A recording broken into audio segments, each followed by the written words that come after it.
Report in, Driftlights! Izakacha here, and welcome to Beyblade X XOne.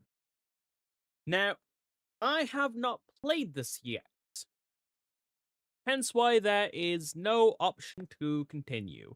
I do have all the DLC, however, and I'm sure you're wondering, Isaac, what's this thing in the stream title? Why does it say Month of Memory? Well, for those of you not in the Discord, or those of you just generally stumbling upon my channel for the first time, if so, I am the Drifter, as Karcher. My job is, alongside the other 12 constants, make sure that events throughout time happen as and when they're meant to. Anyway, you have to pick our protagonist. Do we want to be a guy or a girl? Do we want to be what's probably a closet femboy or tomboy girl?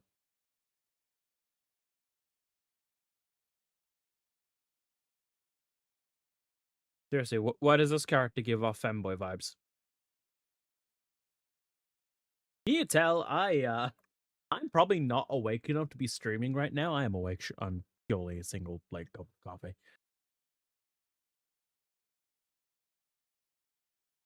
Ah, Jaya Kamikage.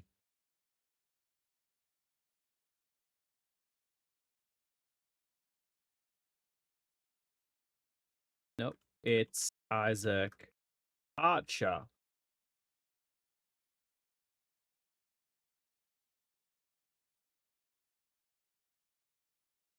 Luckily, the name can be changed later, but you can't swap between male and female MC.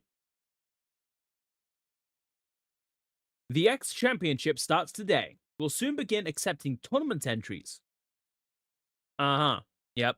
I totally care. Bladers, please wait a little longer until the entry process begins.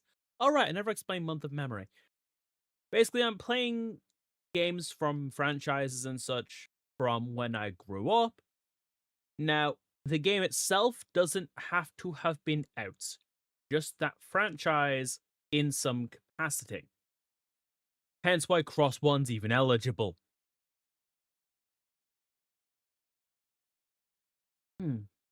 It's not going well. Welcome to the X. From today, the X Championship will be held here. Try to seize victory by climbing to the 100th floor. Yeah, that's our goal. Fight to floor 100. It seems it will take a little more time until entry starts. Rival bladers are gathering, so try talking to any blader that catches your attention. And by that, it means talk to whoever has the red exclamation mark. You know, like this guy over here. Yo, the fuck is up, Kyle? Still doesn't feel right. The tournament's about to start, which I do. What's wrong? You okay? Just a little. Actually, I've been making adjustments before the tournament, but it's not going well and I don't know what to do. Are you perhaps participating in the tournament too? I plan to win. Oh, wow. You're confident. If you're saying that much, you must be really strong. I wish I could battle with that level of confidence too. Yeah, well, maybe if you didn't look like you are constantly one bad sentence away from bursting into tears.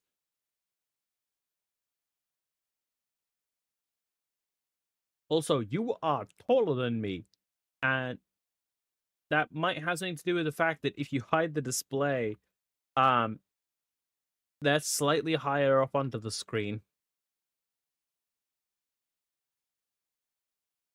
compared to MC.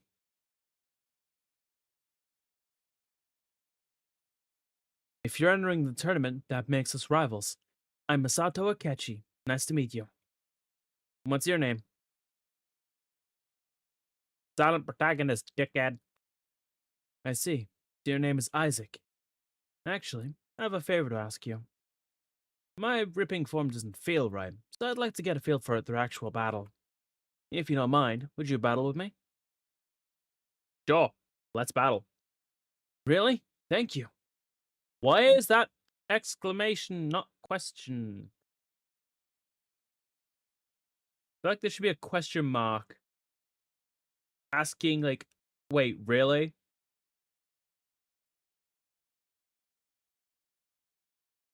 Alright, let's battle. Alright, so, check out the stadium and what bays your opponent will use. He had a bay battle is about to begin. You can check the opponent's bay, so make sure to confirm the bay's composition and type.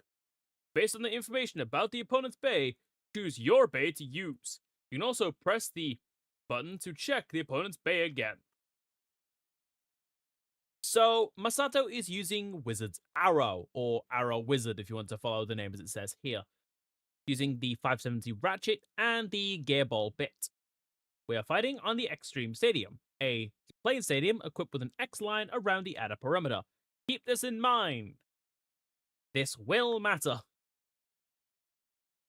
Now, we only have Knife Shinobi, which use the 460 Ratchet and the low flat bit. So, I wish to remind, we're fighting a stamina type with an attack type, which, if I recall correctly, is what you're meant to do. If I recall, attack beats stamina, stamina beats defense, defense beats attack. And then there's balance. Balance says fuck you.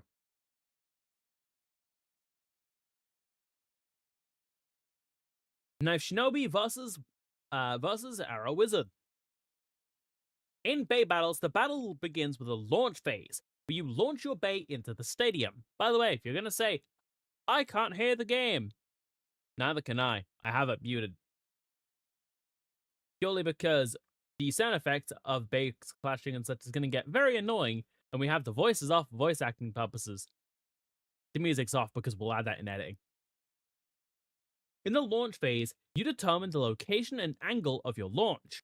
The blue line shows the initial movement of your bay, while the red line indicates the opponent's bay movements. By the way, we'll be seeing this again in the next game. You can only launch into the circle. Adjust the location and angle according to the bay you're using. Or just do the same launch with all of them, it really doesn't seem to matter. Before finalizing the launch location, you can change the angle to adjust the launch angle. The launch angle affects the initial behavior of the bay. Once the launch position and angle are decided, you set the launch power.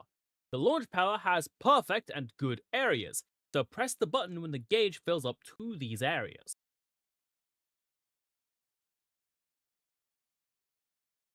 You can directly see, oh, that's where Misato's bay is going to go. 3, 2, 1. Let it rip! Perfect bonus. Once the battle begins, the bay moves automatically. While movement is automatic, you can perform actions like attacks and counters to charge at the opponent's bay or counterattack when about to collide. This gets more interesting in the sequel. The gauge displays the current state of your bay. The bay whose gauge reaches 0 first loses. Which gauge? Either. It determines what type of win. The blue gauge is the spin gauge. The spin gauge decreases over time during extreme dash and when bays collide. The yellow gauge is the burst gauge. The burst gauge decreases when bays collide. Actions like attacks and counters performed by the Beyblade consume the active gauge. The active gauge gradually fills over time, but if you got a perfect or good rating during launch, you'll start with some gauges already full. A perfect starts with 2 gauges, and a good starts with 1. Praising an attack by consuming the active gauge. Hacking allows you to charge towards the opponent's bay. Attack damage is greater than normal collisions. While the attack is powerful, there's a brief moment of vulnerability before it activates. If the opponent's bay collides with you during this time, you will take significant damage, so be careful when timing your attacks. Basically, there's start lag. Counter! If the opponent's Bay uses Extreme Dash on action, you can counter to avoid taking damage and strike back. If you are in a counter state at the moment of contact with the opponent's Bay, a successful counter animation will occur and you will retaliate. While inputting a counter, the active gauge will continuously be consumed. By luring the opponent's attack and then inputting the counter, you can minimize the attack gauge consumption. Basically, get good at timing.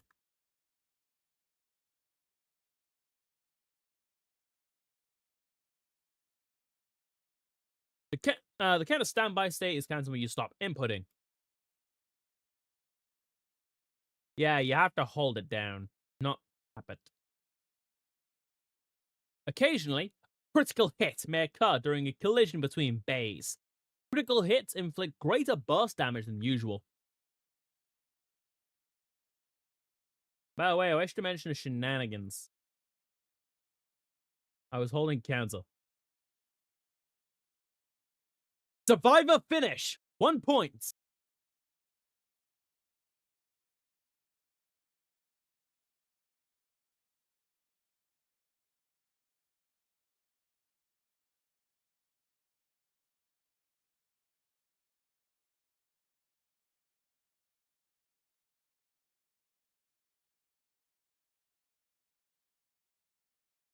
Three, two, one, let it rip! Oh, I just barely missed that.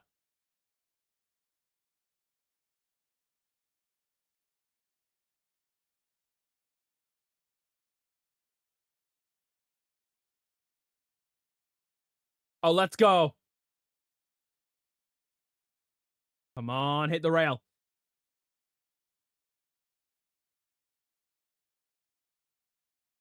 Extreme finish! 3 points. Okay, so to explain, each different win criteria is worth a certain amount of points. You have a survivor finish, which is worth 1 point, a ring out finish, which is worth, I believe, 2 points, a burst finish, which I think is also 2, and then extreme finish, which in a one bay versus one bay fight is just an instant win condition. Bays that like hitting the X rail are great. Wow, I lost. You're really strong, Isaac. Wow, no shit. I won a tutorial fight. I lost, but I think the last rip went well. Uh-huh. Hey, can we battle again? I want to get a better feel for battling. That's what they call getting into the zone. I feel like I can make my bay move even more amazingly. English.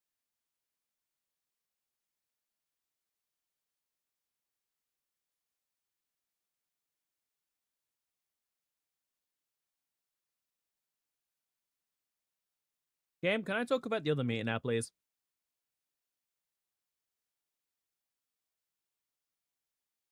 Three, two, one. Let it rip! The X gauge has been added from this battle onward. The X gauge builds up as bays collide. Once the X gauge is fully charged, the cross phase begins. X phase, cross phase, whatever. Where you can select the X skill of your Beyblade and engage in battle. Additionally, the player who fully charges the X gauge will enter XOne mode during the cross phase, increasing both attack power and defense. If you finish off the opponent while in XOne mode, it will result in an extreme finish.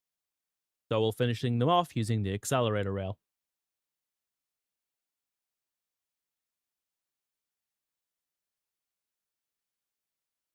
The battle is conducted using the X skill set on your blade. Both players select that, it's rock, paper, scissors. Beyblade edition. Also, yeah, I was correct. Draw!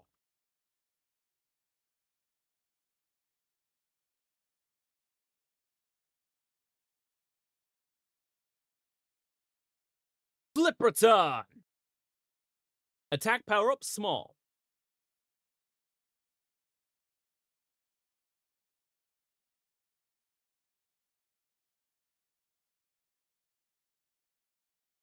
Extreme dash! Shadow blade walking! By the way, just for seeing this, you get an achievement.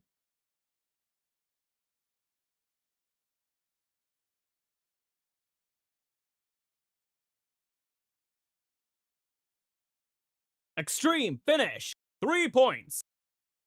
The points on the battle depend on how you win. Let's see, was I correct? Survivor is 1, Knockout is 2, Fast is 2, Extreme is 3. Yeah, I was. Good to know that that actually retained the same. Level 6. Now is a good time to remind that I have all the DLC. Each time your blade level increases, the stats of your base are increased overall. By leveling up, you'll be able to face stronger enemies, which means they're worth more XP, give better parts. You know how a level system works. I lost again. I made some good adjustments thanks to you. Thank you for battling with me. By the way, the bay you have is the Knife Shinobi, right? That's a very rare bay that only a few people like pro bladers use. I brought it to win the championship. To win the championship, you must have come here with strong determination. Using that bay means you're aiming to win for real. We will now begin accepting tournament entries. Please come to the registration desk to register. But you kind of knew that already. It's called the registration desk. Attention, duelists! Oh, looks like the registration has started. Since we're here, let's go enter together. Why do I have to be near this character? The registration's over there. Looks like you were able to register. I'm excited to battle soon. Hey, you're participating in the tournament too, right? Yes, that's right. Wait, Blader X?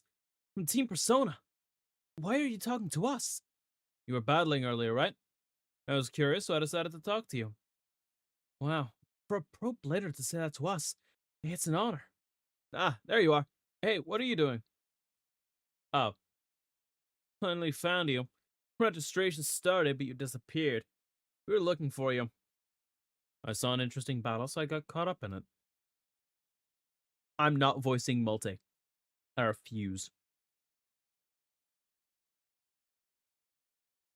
Robin Kazami. And Multi Nanairo. Whoa. 3 pro bladers this close. It feels like a dream. So is Team Persona also entering the tournament? Of course. There'll be plenty of bait battles to enjoy. Like your average shonen protagonist, Blader X likes to fight.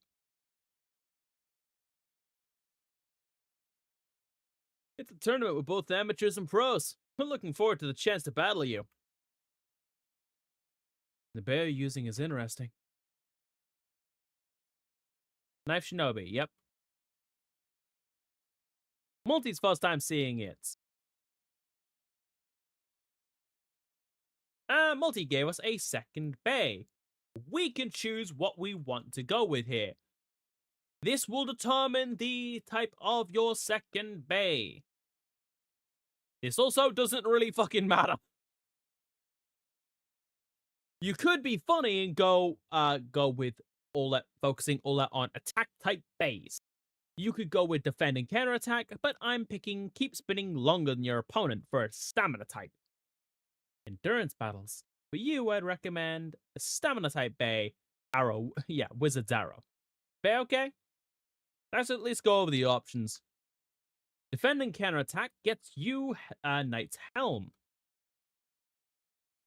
And if you go with aggressive attacks, you get Hell Scythe. Because the game realizes, wait a second, you already have an attack type. Do you get this instead? A balance type bay. Clever little detail. You're guaranteed to always have 2 bays of different types at this point in the game. It is impossible to get an attack type here. Is this bay okay? Yeah. Okay, then this bay is yours. Take good care of it. I actually like something Evo Battle added here to do with the bays, but we'll talk about that when I get to Evo Battle. That's nice, Isaac. I'm really jealous that you got a bay from Multi. I also got a bay from Multi. It feels so nostalgic. Hey, you realize why we're doing the month of memory. I'm counting on you. Oh, I said I wasn't going to voice Multi and I just... whatever. Alright. See you later, both of you. Wow, I actually talked with Team Persona. I'm so thrilled. Alright, but which Persona are we talking here, Masato? Are we talking 3, 4, Q2, 5? Probably not Persona 1 and 2, Atlas and never letting them out of the basement. Or Q1.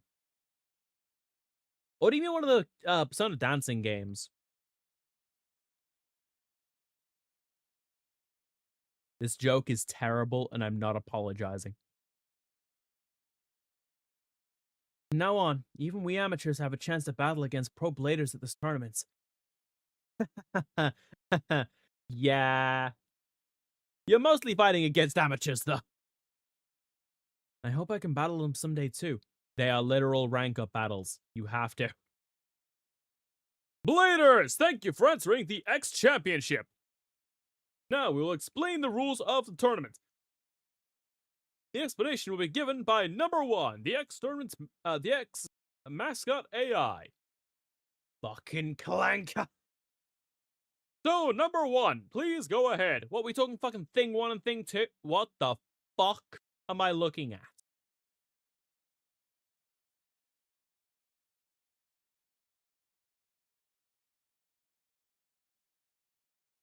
What am I looking at here?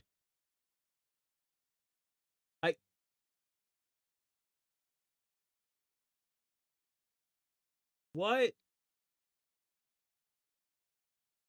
I think you might be in the wrong franchise, love. You look like you're meant to be in the fucking Unova region running an electric-type gym.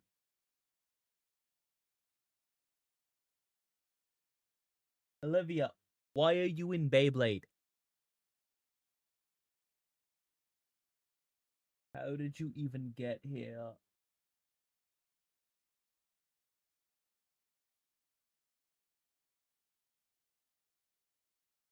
Also, her eyes have a little X in them, in case you couldn't tell that she's the mascot for the X. And she has a 1 on her forehead, in case you didn't know who she was. And she looks like she perpetually sticks her fingers into electrical sockets, but... Comes to the territory when you're an electric-type gym leader, am I right? First, the tournament is all about deciding who the strongest blader is. So it doesn't matter if you're an amateur or a pro, the strongest bladers will rise to the top. All participating bladers will have a unique rating system called XS, X score, applied to them in this tournament. Your XS will change as you battle other participants. The more you win, the more it will increase. And based on your XS, the floors you can reach within the X will be determined. The stronger you are, the higher you can go. It's the progression system.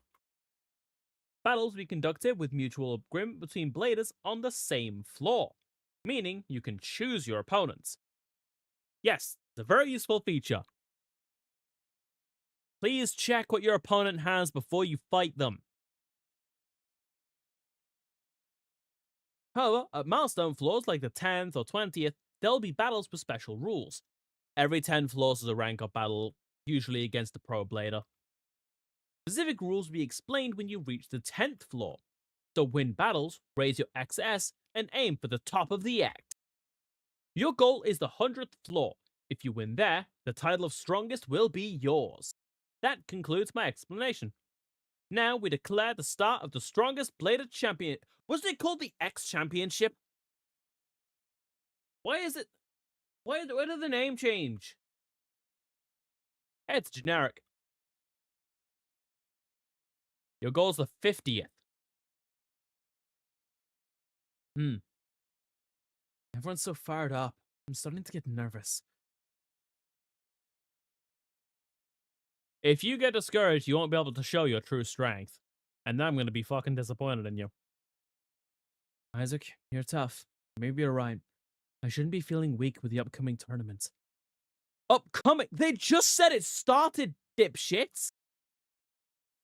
Yes, I'll refocus my energy. Thank you. Good.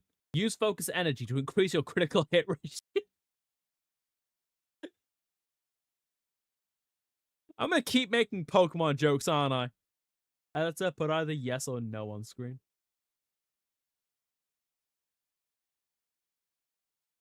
So from here on, it's an individual battle. I'll climb the X2. We'll battle again when we meet.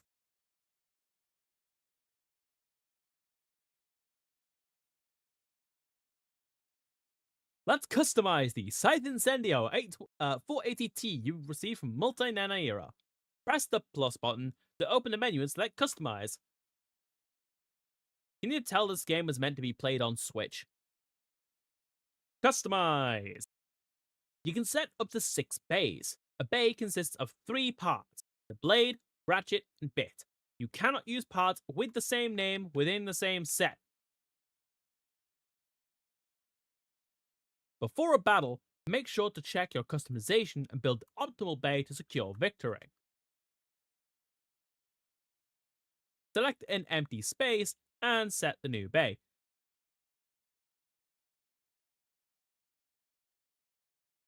Hell Scythe. This is using a 480 ratchet and with, I want to say taper as the bit. Sadly, you can't use that to check the name. Also, it's online. You can also reread these whenever.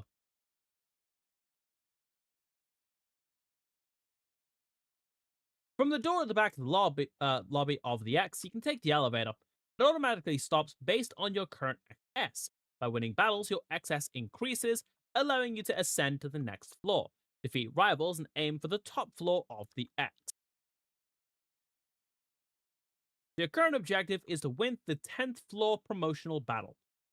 By the way, no, I did not slow this footage down. This is at 60 FPS. That's genuinely how slow you move in the lobby. Floor 2. Because I have 0 XS.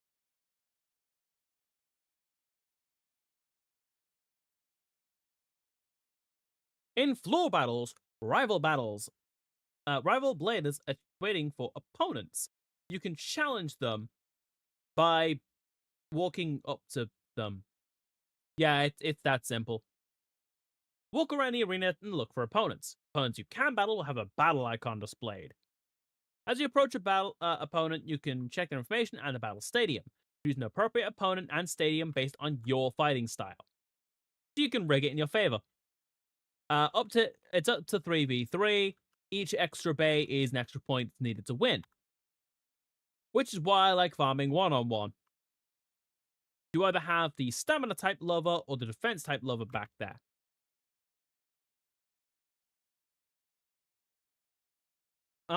You intend to torment me.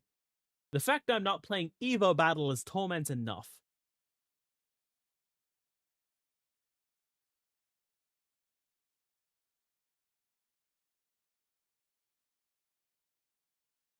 Knife Shinobi versus Pale Viper.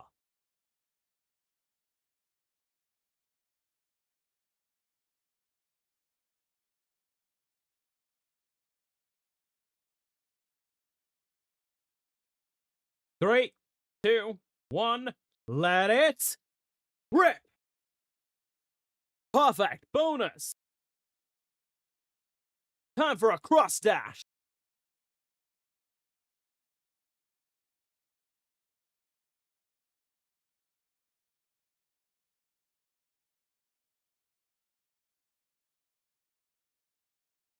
Let's do this!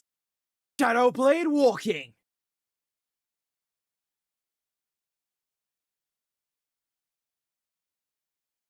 You know, if they took the L out This would have been a somewhat better name. Shadowblade Waking.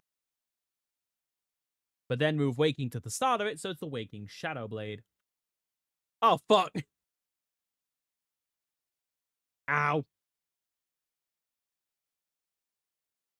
I'm curious, what happens if I... Oh, I win. Shadowblade Walking. Watch that burst meter, by the way. Boom. And because one of the meters hit 0, extreme finish. Round 1, victory.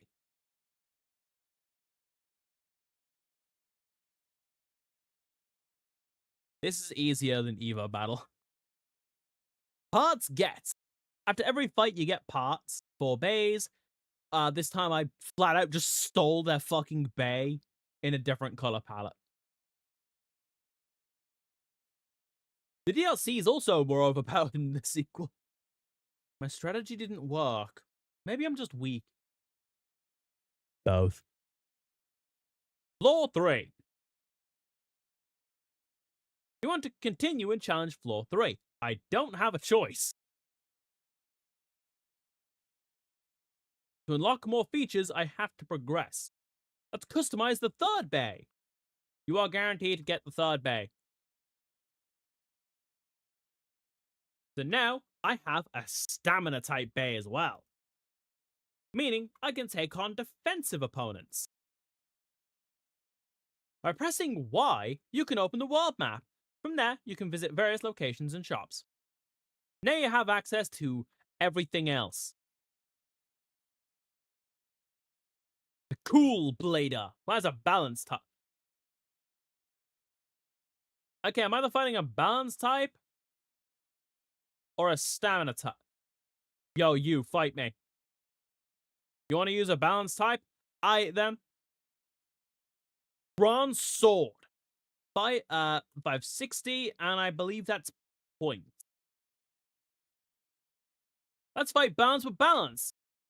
Yo, Hellscythe, get in there.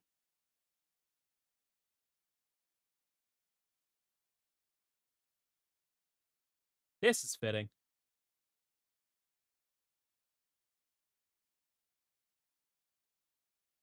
Three, 2, 1, let it rip! Perfect bonus! Ow!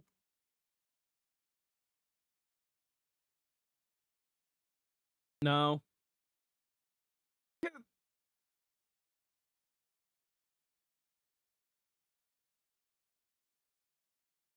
Reflect impact! Oh, fuck. Ha! Ow.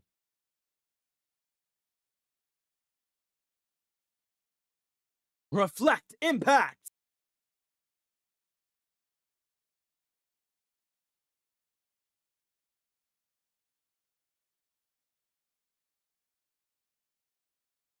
Hello, and welcome to the chat.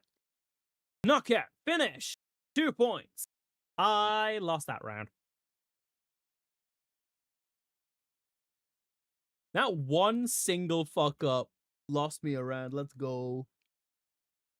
Let it rip!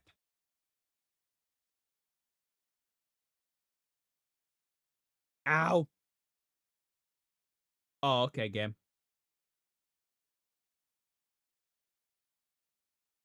Oh. I don't like how spammy he is with attack. No! Ah! Let's go! XOne! Reflect impact! Try it again. Draw!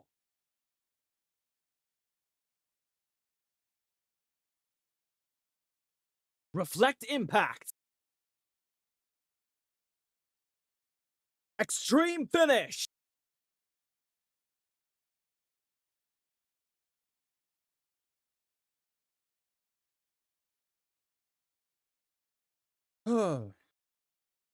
I did not like how surprisingly close that was. I got a 560. Yeah. I lost. You got some skill beating me like that. Who the fuck are you? Dude, you're generic. I really don't care. You want to continue in challenge floor 4? No. No, no, no, no, no, no, no, no, no, no. Bonuses in DLC. You talk to the green colored guy here to get your DLC stuff.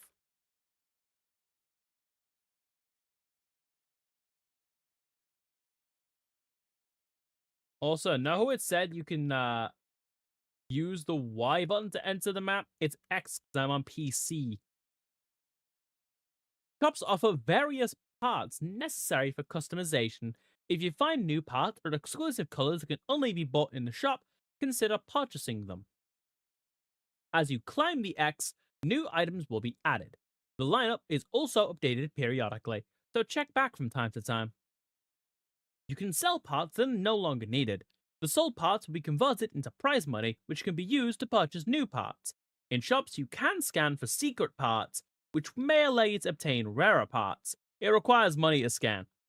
By purchasing additional content, you can access purchased DLC parts. From there, you can purchase special Beyblade parts included in the additional content you bought. I have all the DLC. I only have this 560 that I can sell. But I do also already have plans for DLC, but I just can't currently access that. I did not mean to go here.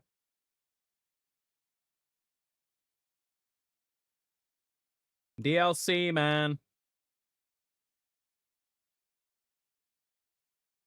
Thank you for purchasing Digital Bay Booster Volume 1. Here's a bay as a gift. You get the DLC bays.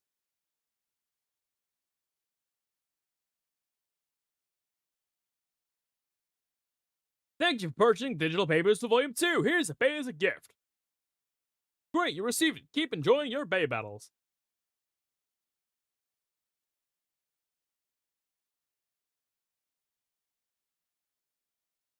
Volume 3. I am just going to go and sell these. You realize that, right? Like, I do not want these.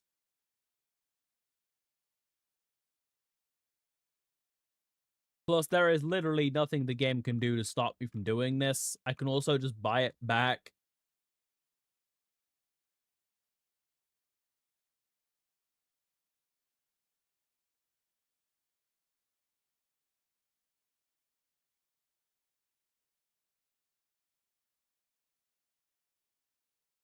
Back to the lobby. Hey, let's go talk to DLC guy again. Which one this time? Thank you for purchasing Drawn Deck Digital Booster. Here's a bay as a gift. Great, you received it. Keep enjoying your bay. He says like the same thing, except changes what DLC you bought. It's great.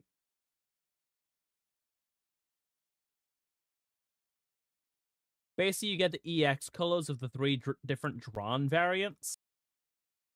Again, you can just buy these.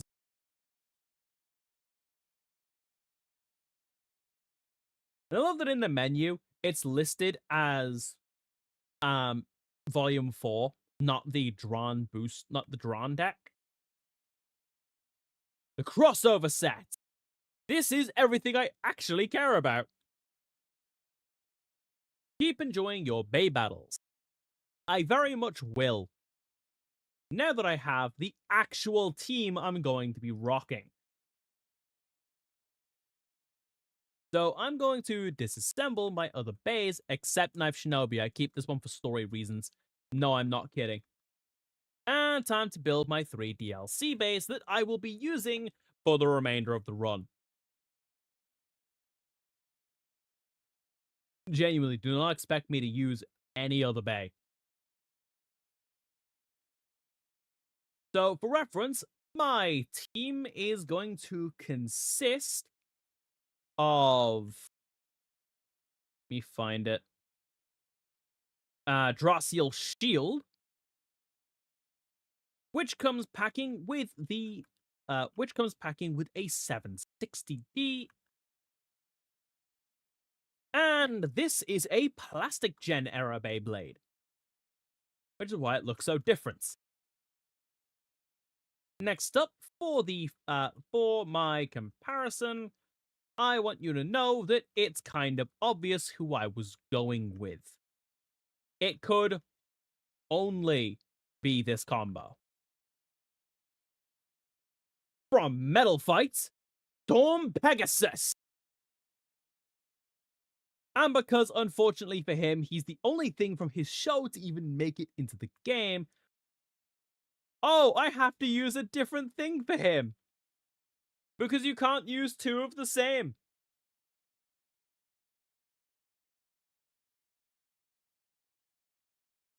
I'll use F. Victory Voltriac.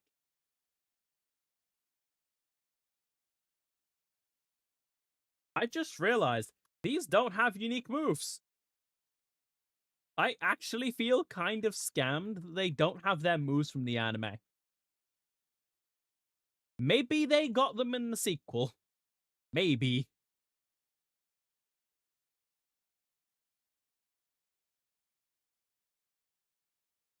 Floor 4.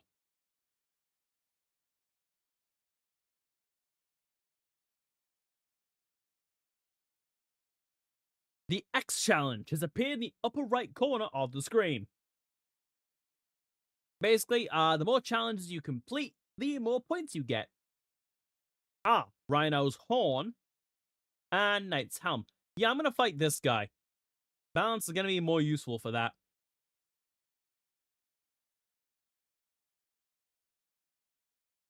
I'm sitting in Storm Pegasus. I don't give a fuck. Does that one have a butterfly on it? I genuinely am not sure.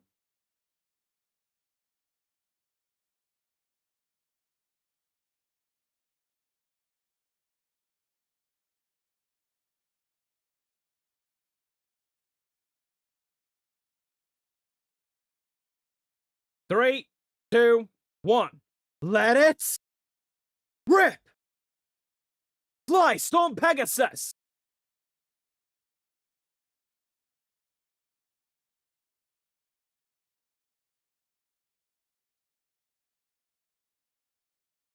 Draw!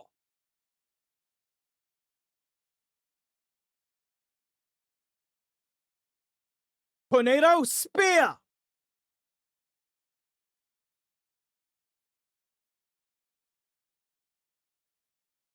Second verse, same as the first. Tornado Spear!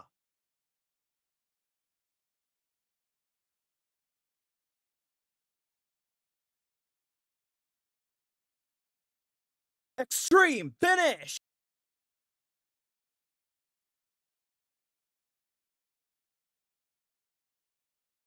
Oh, I think you mean Voltriac. Rhino's Horn. Yeah, I could not care less about this bay. Oh no, I lost my bay. It's broken.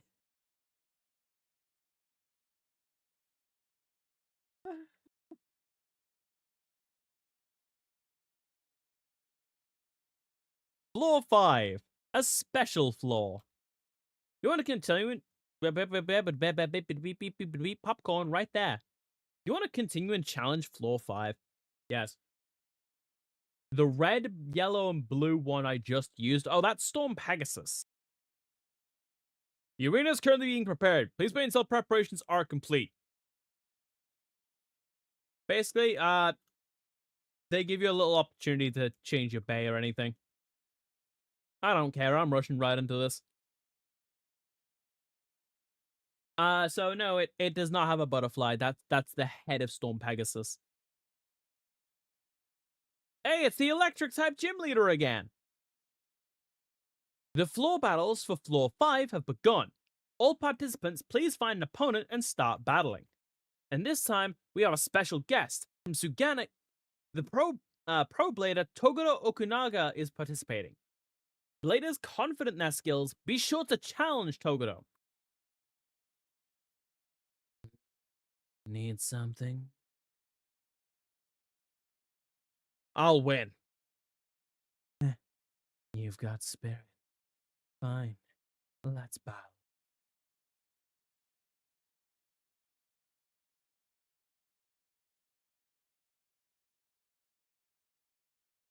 This is a 3v3. Now, he has stamina, defense, and balance type Bay. Basically, go Storm, Pegasus, Draciel, and Victory Valtria.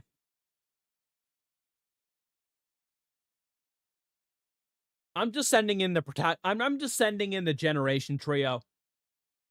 Seeing Storm Pegasus in this looks so weird, but I love it. 3, 2, 1. Let it rip! Perfect bonus.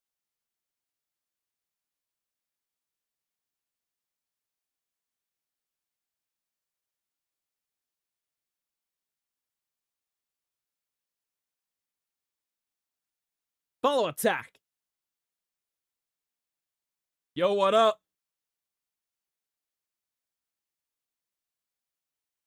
Fuck it, let's do it again. Let's fucking do it again. I'ma do it again.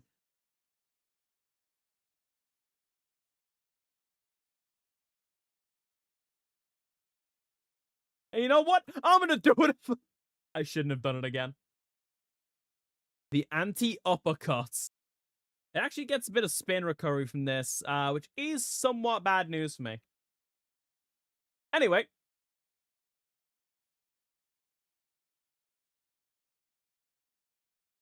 Time to go cross one again.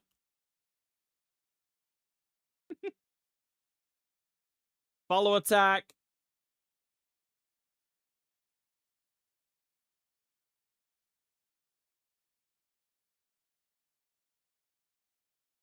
Oh, the fucking read. Big roll.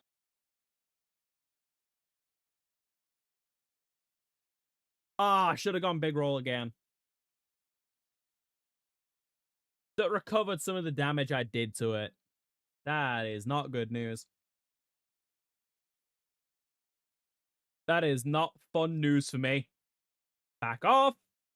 Let's go cross one. I win. Follow attack.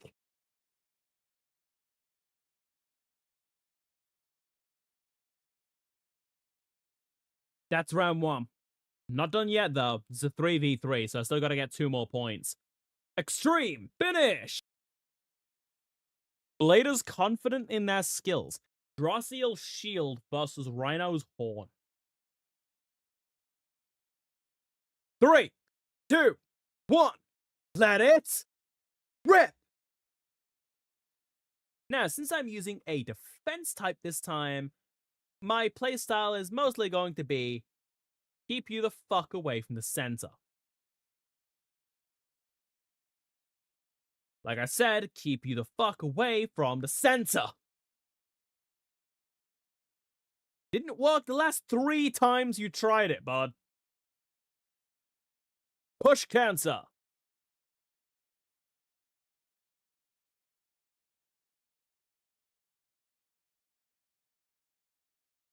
Oh, that's not good. Ow. Ah. Ow.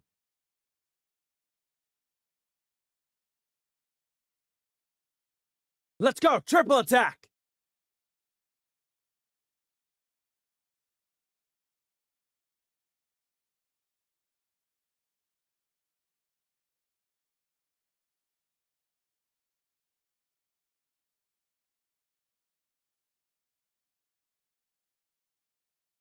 Push cancer. Let's go! Triple attack!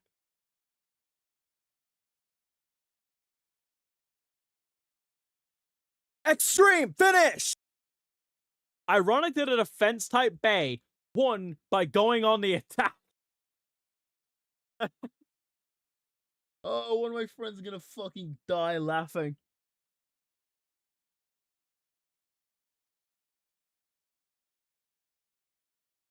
Hold on. What type is Rhino's horn again? Let me take a look.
Okay, what did I steal?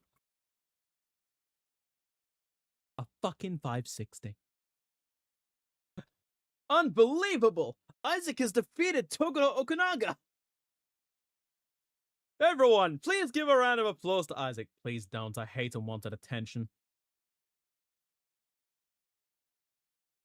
I got to skip 3 floors because I won. I got to skip. I got to skip 2 whole floors for that. I went from floor 5 to floor 8. You want to continue and challenge floor 8? Yes. I've not done insane enough shit, given that none of my bays are upgraded.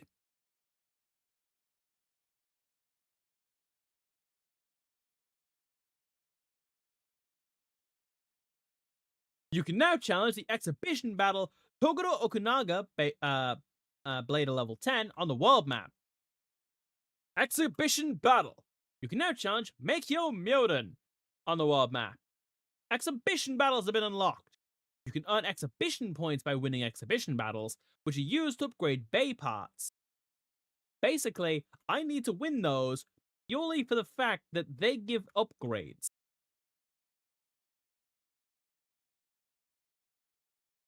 Ah, I see. You love stamina types. Don't mind if I do.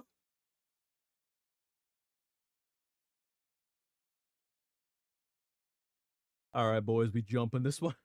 The Pillar Stadium. This one has pillars to get in the way. Alright, boys, we jump in this one.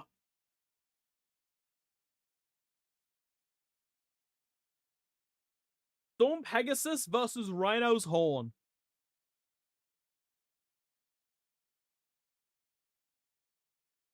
Three, two, one, let it rip! Fly, Storm Pegasus!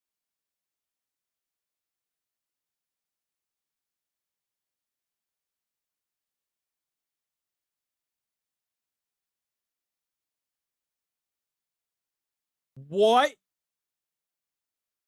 They went with a defense move to start. Ow. Okay. This feels familiar. Tornado Spear!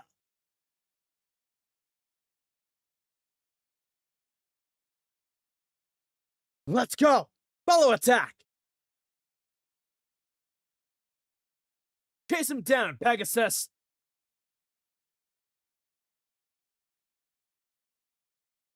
I don't think so.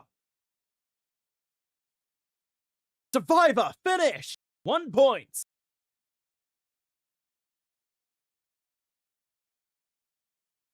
Victory Voltriac versus Wizard's Arrow.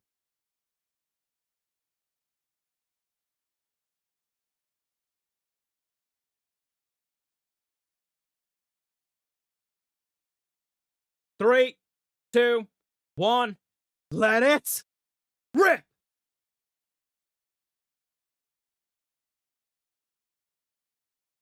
Time for Voltriac to do what Voltriac do, and just fucking zip about. No, really, this is what Voltriac do. Fuck! Ow!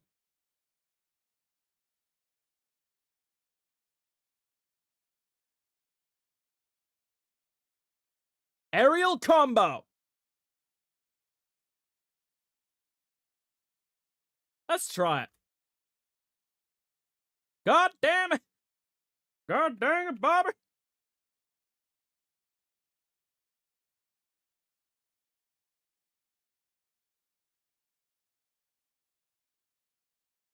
Let's go, XOne.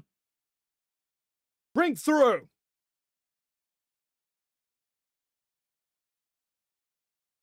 Let's fucking go. Rush launch. Extreme finish.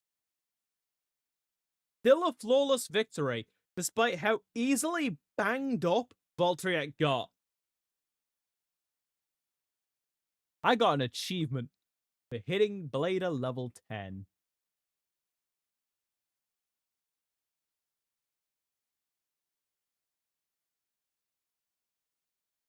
Oh, I lost.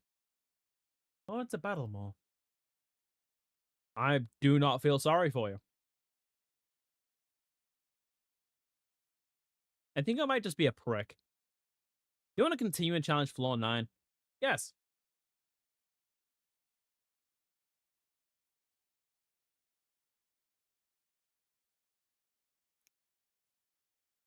By the way, would you like to know a nice little trick? Too bad I'm telling you anyway. In certain stadiums, you can actually walk over to the sides and play to the crowd. A self-proclaimed Bay Otaku using two stamina types? Oh, baby! I don't mind if I fucking do! On the pissing pillar stadium again, though. God, I hate the stadium. I hate the stadium, but, like, come on, you just waved 2 stamina types in my face and expect me to not go, ooh, easy kill.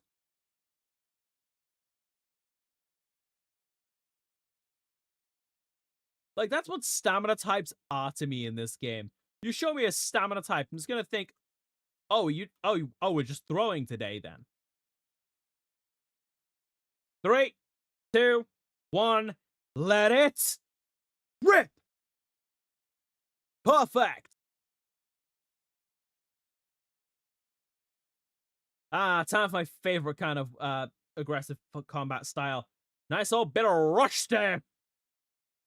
Why did you... The receive coil. Did you just do a flip over my bay? I'm not even mad. I'm not even mad. That's fucking sick. Oh, fuck.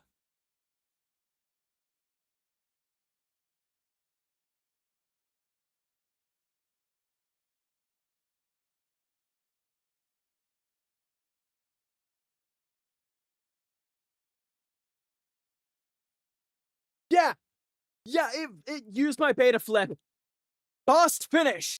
2 points.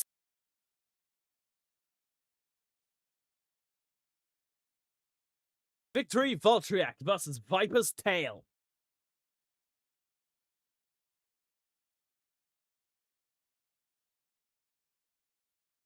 Rule number 1 at Beyblade. If what you're seeing defies the laws of physics, shut up. No, it doesn't. I'm convinced these fuckers have their own physics. Because there is no explaining what bays can and cannot do. Oh, a bay can't casually form an entire fucking virtual world. They did that in Burst. The read! Ring through!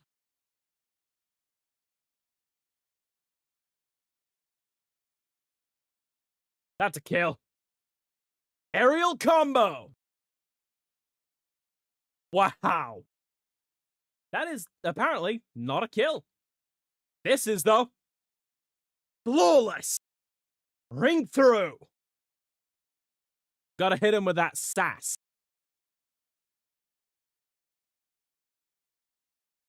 Extreme finish! 3 points. That's just insult to injury. Reminder that a that an extreme finish is worth 3 points. I needed 2. That's just injury to insult. I did not need to be that harsh. However, Victory Voltrak was not satisfied. It had a bloodlust. Yeah. I don't get it. I'm convinced those things genuinely have their own, physics. You're quite the skilled blader. I'll remember you. No, the fuck you won't. You've been knocked out the tournament. Up 1 floor. Floor 10. Fuck no. Nah, why nuke your opponent? Good question, Journey. Bay Battle Net. Mock battles. You get prize money and bay parts. You can also level up from this, so it's actually kind of useful. By investigating specific spots in the X lobby, you can talk with number 1. Yeah, fucking thing 1. Where's thing 2? You can review the tournament rules and bay battle rules again. Basically, if you ever forget how to play the game. You're pretty good. I saw that last battle. Who the fuck are you? I'm Natsu Shimurani. Shiranui. My bad. I forgot how to pronounce my own name. Nice to meet you. What's your name? Your name is Isaac, huh? I know we know each other. I was made to the 10th floor, too. I saw your battle earlier, and you're strong. Let's battle on the 10th floor. The rules on the 10th floor should be different. Oh yeah? The 10th floor has different rules, doesn't it? What are the rules? Anyway, let's head to the 10th floor. Excited to see what kind of battle it'll be. Ha ha. Fuck you.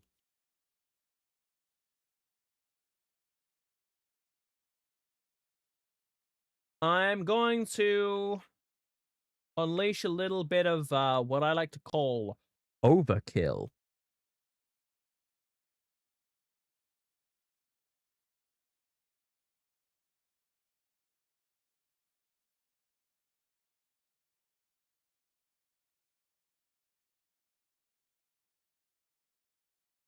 You know there's gonna be someone getting pissed off that I sold fucking Lightning El Drago.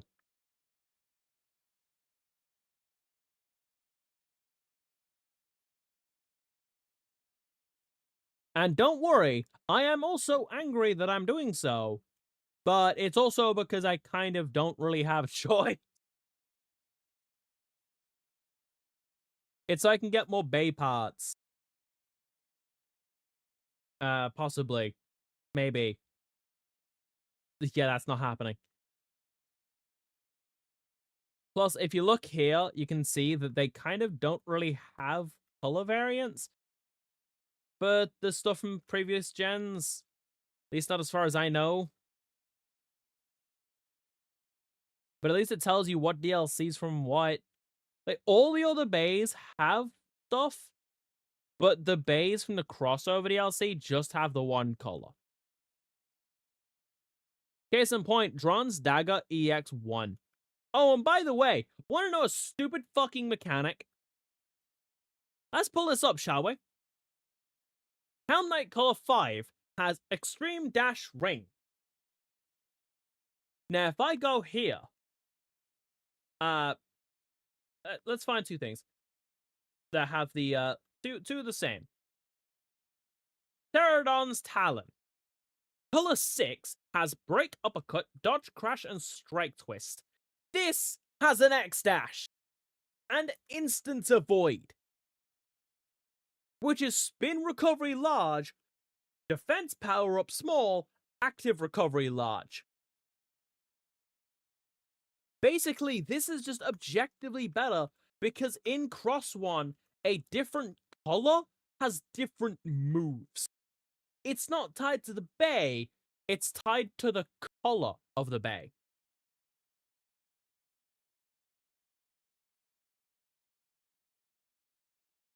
Which is why the bays from the crossover DLC don't have their anime exclusive moves. We fought at the X before, didn't we? What do you want from me? Malcolm, to challenge you. Very well. Dormammu! I've come to bargain. I'm just gonna do this. Let's go. Sending in Storm Pegasus to obliterate him again. It's Rhino's Horn. Storm Pegasus versus Rhino's Horn. Who wins this? Now, if you know your Beyblade, you know it's gonna be Storm Pegasus because it's Storm Pegasus. Guy has more plot armor than most anime pro tags. I fucking swear.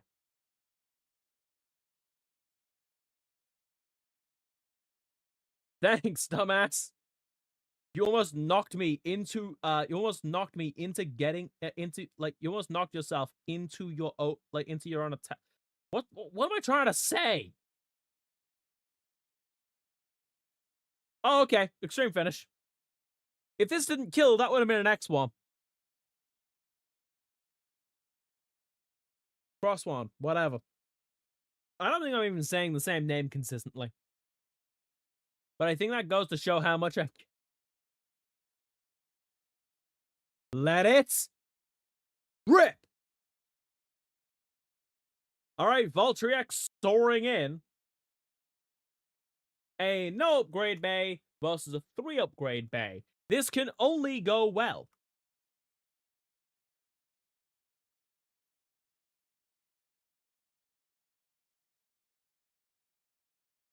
Triple attack! Oh, aerial combo. I forgot I'm on Voltriac right now.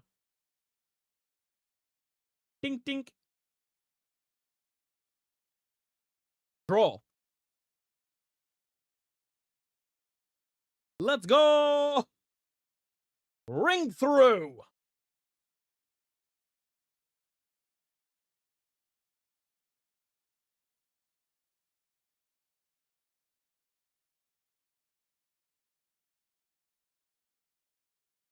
Fuck you. Fast finish. 2 points. Okay. He did. How many exhibition points did I get?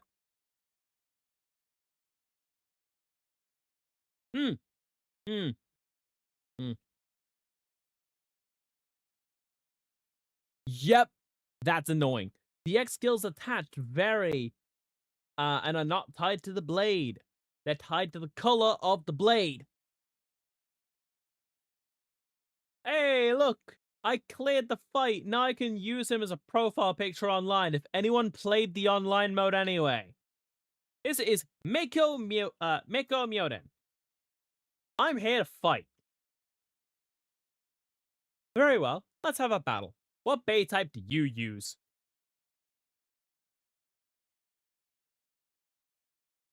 I'm sending in the attack trio.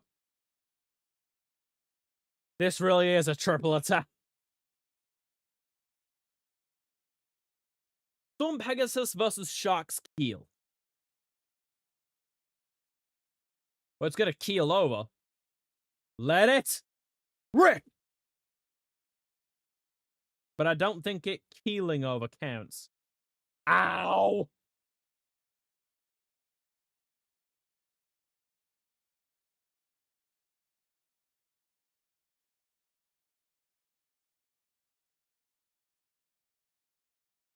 Hey, nice little attack clash. Fuck you. Ring out finish. 2 points. Voltriac versus Wyvern's Gale. 3, 2, 1, let it rip!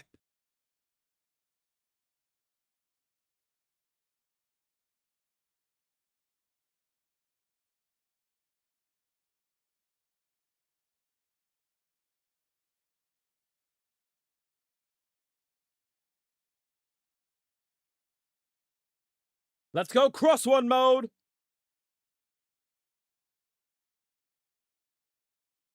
Counter uppercuts!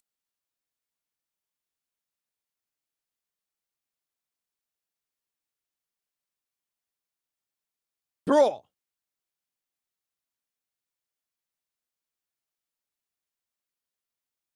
Counter uppercuts! I find it funny that the correct answers there spelt out dad. Survivor finish! 1 point.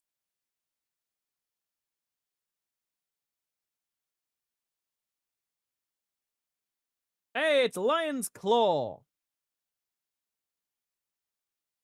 3, 2, 1. Let it rip.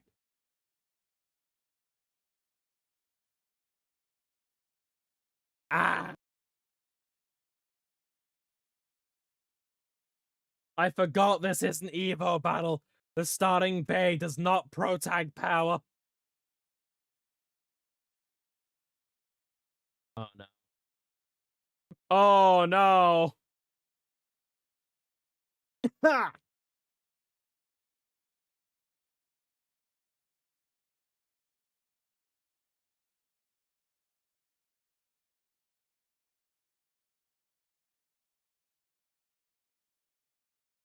I can't pro-tag power. Knockout finish. 2 points. Overtime. Basically, because neither of us won, we go into overtime. Well, we now just choose. And of course, I'm setting in Storm Pegasus, because fuck you. Walk the first time. Maybe it'll walk again.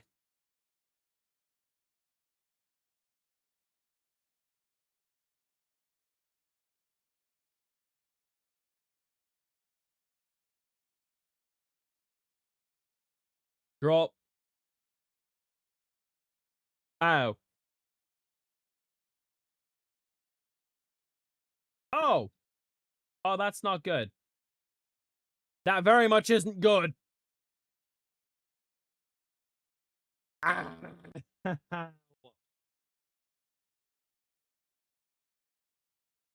Let's go. Turn the tables. Chase him down, Pegasus.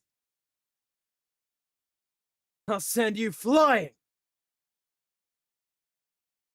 Extreme finish. It is impossible to see all results in one fight, because the most points that can be needed to win is 5. Meaning, no matter what happens, you would overflow on points.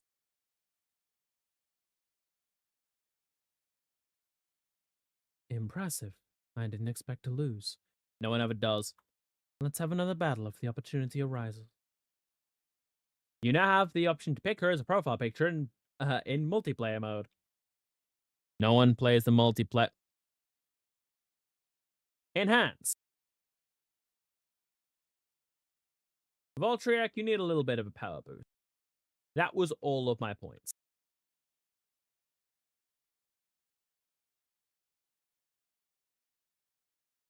What Bay generation is this? This is X. The DLC just allows me to use bays from other generations. Basically, there are 4 generations of Beyblade. Plastic Gen, Metal Fight, Burst, and X.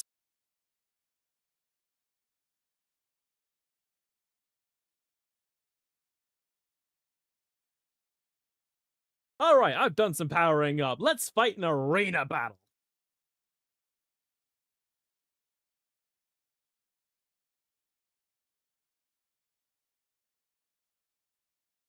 It's the 10th floor. Man, I can't wait to battle. Thing 1, please stop doing that. Explain the rank up battle that will take place. They're held at key floors every 10th. Rank up battles, you face off against players selected by the X administration in a 3-on-3. Between us two. Higher you climb, the more attention the battles get. Basically, because this is rank 10 out of 100. This is like small dog. Like, this is just like, yeah, you're just now getting to like the actual start of the tournament.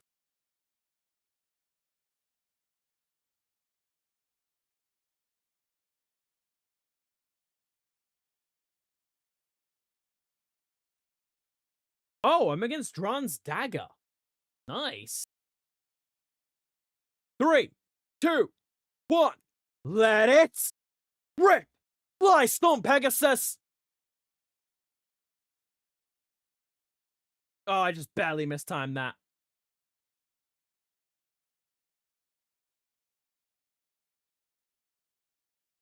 Oh, God. Ha!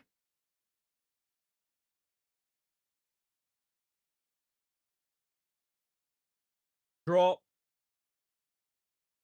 I'll try again. Draw.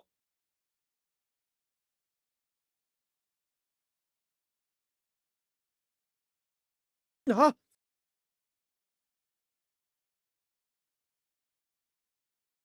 Extreme finish. 3 points. Valtryek versus Wyvern's Gale. This is definitely a makeup fight. 3, 2, 1. Let it rip!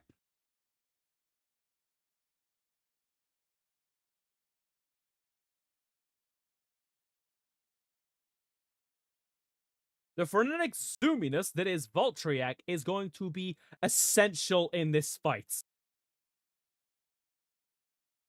Ah, I see.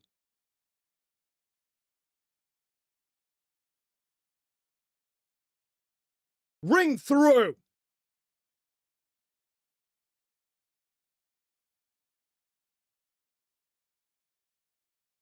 Huh. Interesting. Actually did not do what I thought he would. Like I said, they've got their own fucking physics. Knockout. Finish. 2 points. Cross-Seal Shield versus Lion's Claw. Oh, it's the exact opposite of the situation of last battle.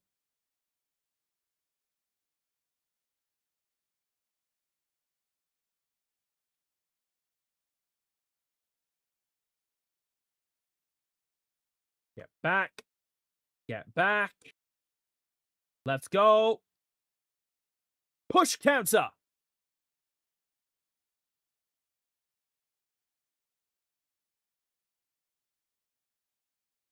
Oh, fuck. Oh, it's gonna hurt.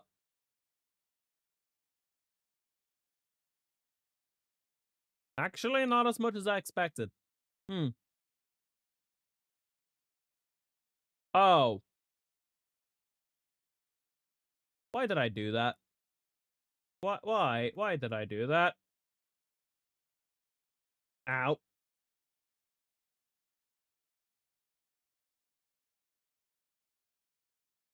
Ow. That's actually my first loss. Plot armor bullshit. Go. Erase this. Zawa. Fucking. Kira Queen. Pizza Dusto.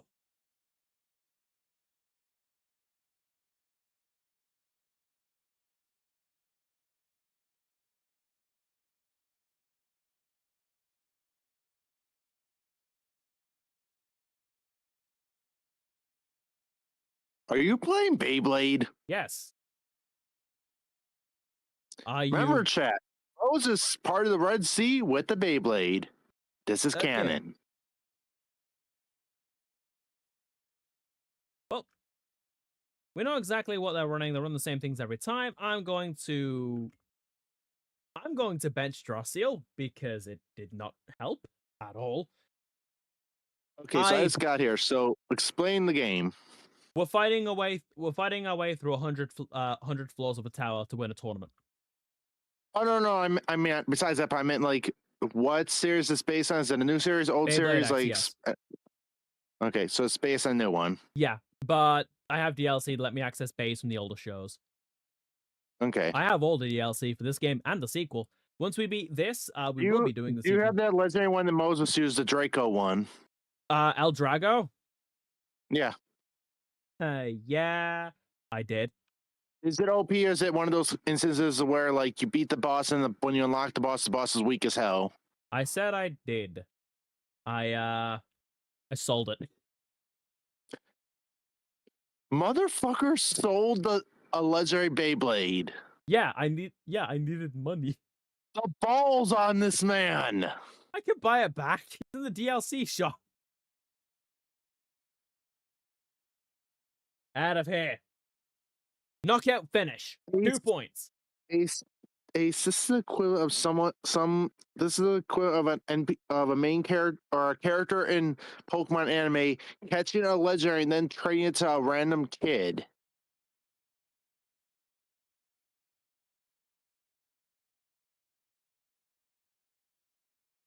I mean, to be fair, we also know what happens if you're not strong enough to use El Drago.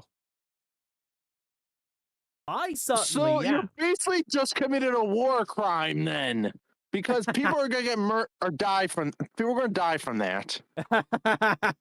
Yeah. There Oh, are that's no an rules extreme against finish. Beyblades, Let's go, Batman. Storm Pegasus! Extreme finish! This is why I am loyal to Metal Fight Gen. Is that a custom character or is that what you made? That's preset. You sadly only get, like... You can either be male protagonist or female protagonist. You either have closet femboy or tomboy lady. Also, you see Nintendo and Pokemon are doing new sets now and they actually look good. They're actually I did cheaper. look in... I have the group chat open on my phone. Okay, I didn't know if you saw it earlier, but yeah. I'm actually interested in either the Bulbasaur set, the Umbreon set, the 3 Gen 9 starters, the Lapras set, I forgot. Yeah, and the Lapras set, those ones. The Mewtwo one will be cool, but let's be honest, even before Scalpers, that thing's going to probably be like at least $100 or $200 because it looks like a big box. By the way, those of you familiar with my content, you might wonder, Ace, why is Mikon talking about Pokemon stuff in a Beyblade stream, and why aren't you stopping him? It's XOne. I don't give a flying fuck about this game. The thing is, I can tell when Ace. If it were the sequel, I'd care. Yeah, I was going to. For anyone coming in for the first time, me and Ace agreed. Serious games, like for example, at the game, the one where it's like I know 2 things: the taste of flesh and revenge. That game I don't come in because that's a serious one. But games like literally like Beyblade or like games we shit talk on, like those ones, it's just open conversation as long as it's within the rules. I really don't give a fuck. Quite literally, I have referred to the character in the middle. During cutscenes, during cutscenes we don't talk during Kakarot, but then the rest of the game we just free. Rest of the game we just fuck about. Also, yeah. We got fucking Thing 1 in the middle. We've got Thing 1 dressed up like Olivia from fucking Unova. I will say this: the girl in the middle, she looks like a VTuber. I'm just saying it. She looks like a VTuber. She is the X's mascot AI. Basically, yeah, she looks like a VTuber. She looks like she would be. This is gonna sound weird. It looks like she would be one of the JP Hololive gens, like one of the mid to early ones. Oh, you have a point. You have a hell of a point. Not one of the newer gens, but I mean one of the early gens or one of the early mid. I know exactly what you mean. Like, god fucking damn. The funniest thing is, also, will not mute the word femboy. I have not set any chat filters over here on YouTube. I don't give a fuck. As long as it's not TOS or like politics and shit, I really could not give less of a flying fuck. It's Beyblade X. It's Beyblade X XOne. Yeah, like they said in Muppet Treasure Islands. Man, I don't understand it. We're on the pirate side of the frog captain. Man, let's play the gig. Ain't never getting about politics. Politics. She looks like a Yu-Gi-Oh character. Yeah. I still got to show you Muppet Treasure Island. It's such a good movie. So what we've got, movie. We have a mascot AI that is a Yu-Gi-Oh that has like some of the design quirks of Yu-Gi-Oh used with like the outfit of Olivia from Black and White with fucking Thing, like the number 1 on a forehead, like she's fucking Thing 1, and yet also looks like a Hololive member. And then we got the femboy protag, and then we got generic shonen protag from slice of life shonen anime. Quite literally, one of the first fucking thing he said to us. You seem strong. I can't wait to fight you at floor 10. I just face palmed into my bed. Literally just like, yeah, you look strong. I can't wait to fight you. Oh, yeah, I only just woke up like maybe an hour, 45 minutes ago. I don't want to say any of these. Oh, this one sounds the most disappointed. I wanted you to make me go all out. Wow, the sass.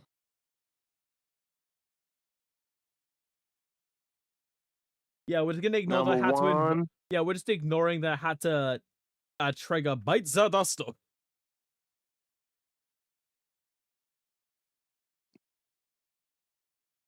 Yes, my necklace moves. It is not a static asset. It does indeed move. Oh, Ace, I don't know if you were there yesterday when I was doing Tomodachi Life. Radio got cucked by Wabaluigi. I was not. I was doing the one thing I never do. Sleep. Against my will, but yes. Are you ready for a miracle? Ready as I can be. Occasionally, tournament organizers place bay parts on the map. Basically, they occasionally just go, hey, here's a random item. Wait, hold on a sec. They throw items into arena. Isn't that technically interference because that's hazards in the arena? No, like there's just like things lying around outside, like I'm saying they're outside, throwing outside random the junk bay into arenas. the arena. Kind of. I don't get it. Oh yeah, by the way, Ace, did I tell you know that shop I go to sell like figures or plushies I went from Tokyo Catch? Hold on. Generic So- shonen boy. Fuck off. NPC. Like the guy in the middle, I really couldn't care less about. Yeah, he looks like an NPC. Yeah. Then there's shonen boy. Anyways, what I was gonna say is that the collector store I went to last time I went there, they had the black action replay for Game Boy Advance, the one with the clip. They had $200. I have the white one, the same one that says the white instead of the black. And I looked online, that one's about around 200. Then I also have another Game Shark, and then actually a Game Shark and a replay, and those, so combined the three of them is around $400 to $500. So I'm probably gonna go to that collectible shop with my mom sometime either this week or next week. I'm going to see what I can get for those because they're actually replays for Game Boy Advance. I'm not going to use them. But yeah, that'll be some good pocket money.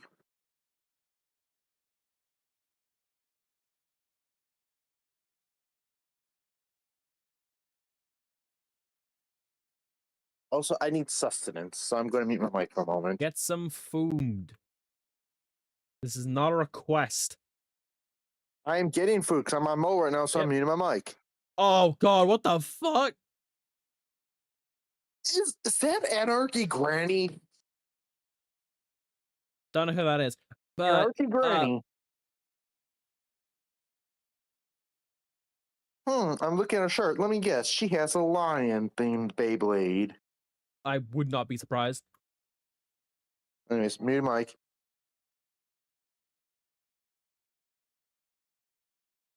I'm gonna need you to be a bit more specific.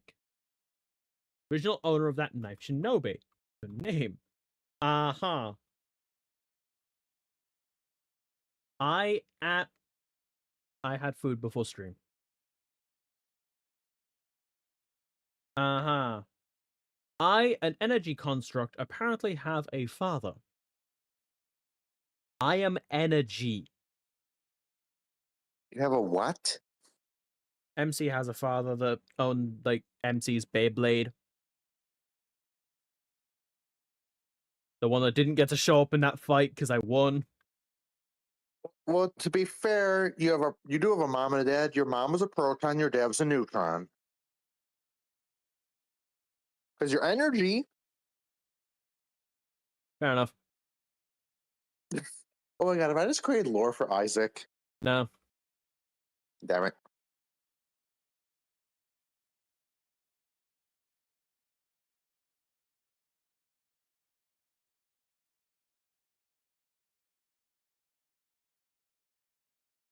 I have decided I am making the heavies food. Sandwich. Sandwich.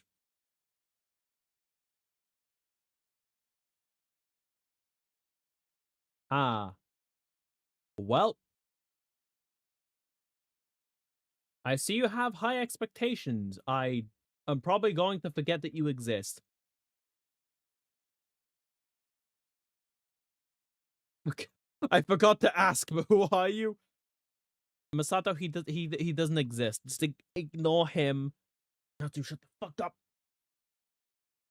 Ace, when you said I'm going to forget that you existed, the first thing I think of is like like my viewers with my exclamation quote command. You have an exclamation mark quote command? Yes. Hold on. Hey, let's see. Is that command is the command's going to work today? Is Kibo going to choose to behave?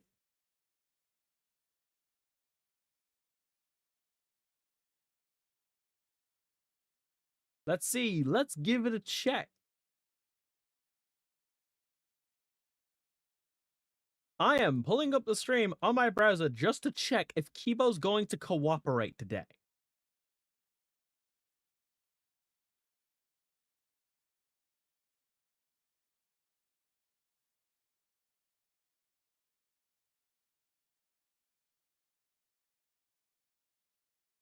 Kibo. Kibo. You have one job.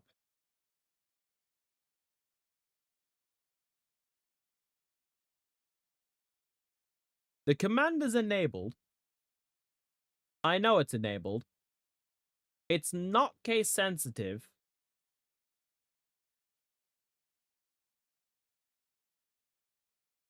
It can only be triggered on YouTube.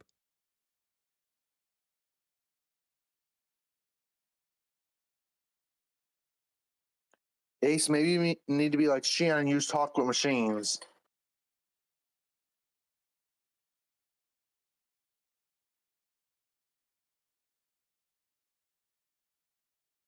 Maybe, but at this point,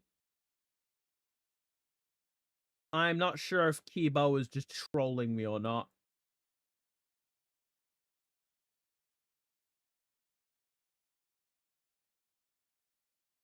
Alright, let's see. Does Space Canada work at least?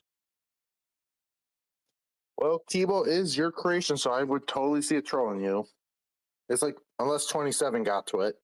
Okay, why does this one work? And yet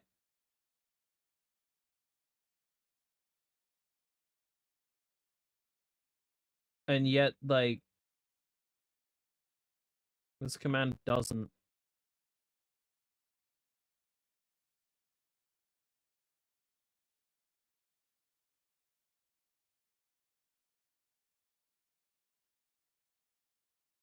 Why isn't that one working either? Why am my sponsor commands specifically just refusing?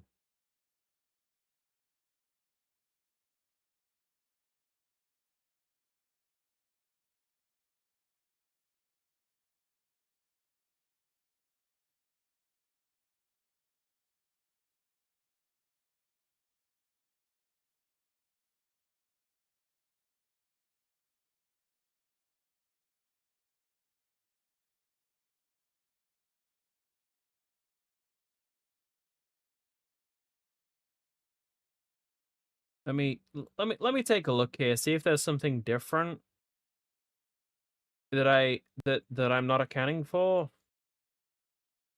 Wasn't it doing this last stream like before the D&D one? I'm trying to find why it's not working.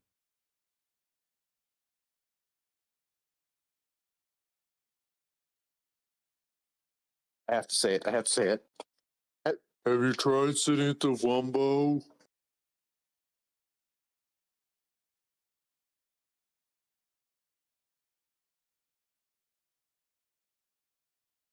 Let me try reboot Kibo. Also, Ace, I had an idea after that D&D session for something you could do with Kibo. Eh. So you know how you voiced Mr. Coffee, the toast or the coffee machine? Because you have the claptrap filter. What if you record some lines using the filter, and so like for example, when you use Space Canada, Kibo would say something like, "It's like, hey Isaac, it's time to talk about Space Canada," or something like that, or like when someone does a W sponsor, it would have like you doing in that voice just talking about the W sponsor, or like the Stoneforge Technology sponsor, just in Kibo voice. What do you think? Oh, hold on a second. I got me on mic. I forgot. This is the first Tuesday month that are testing the tornado time. 1 second. That didn't fix it. What's broken? God, I love technology, don't you? It just randomly breaks. In the words of Todd Howard, it just works. It just works. No clue what could have broken this. And as such, I don't know how to fix it. Does it use stream elements? No. Okay, I heard they're shutting down unless they get bought out. They've already made a post saying that they have in fact been bought out. Oh, thank God! That means they might be still been active. Then that's good. I think that's a bad thing, considering how before that they were trying to go into AI. Wait, no, wait, hold on. Who's the people that bought them out? That's the question. It depends. If the person that bought them out does not want AI, then it is a good thing. If the person that bought them out does want AI, then it's a bad thing. They have not said. We don't know.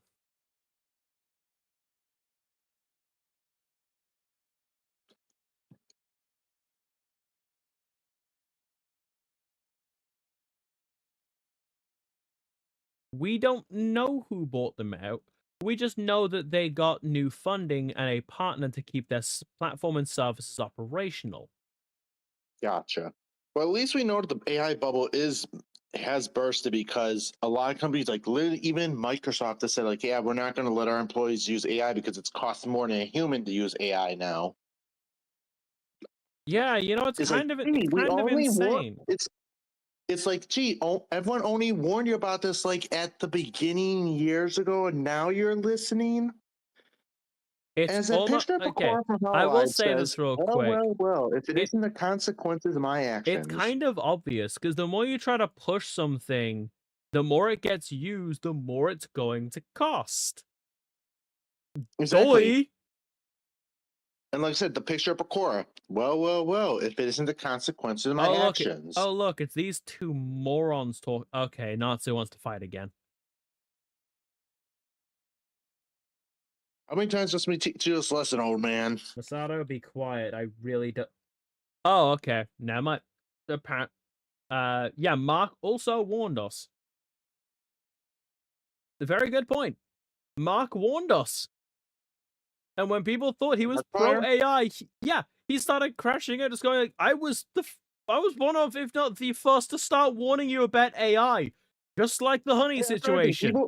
That's not that. I think people were saying like, oh, Mark probably used ChatGPT. No, he was using ChatGPT to show how bad ChatGPT was. That's the thing. People forget that. He was using it to show how bad it is. Yep. People forget that. Like, people are...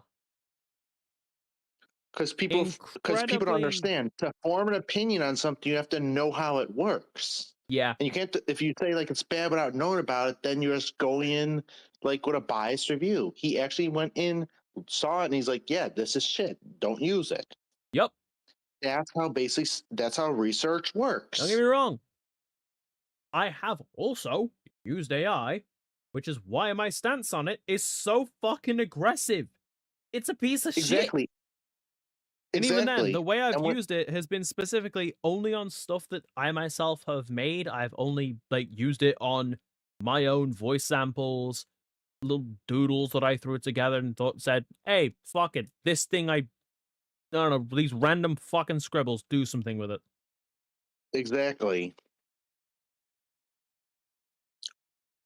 So that way, I know that the main influence is... I believe it's called the scientific study, where you have to actually, like I said, you have to you have to experiment with something to see if it's good or bad. And like I said, we experimented and we saw like, yeah, this is bad. Hold on, let me... Okay. Oh, right. So I was wrong with that generic getting eliminated. Basically, as Masato just pointed out, the tournament works off of the XS system, X score. Since the score is important, even if you lose, you can still recover. But it's a case of you choose when to battle, and the only limit is, when someone wins it. Is the administration planning something? The obvious answer. Probably yes.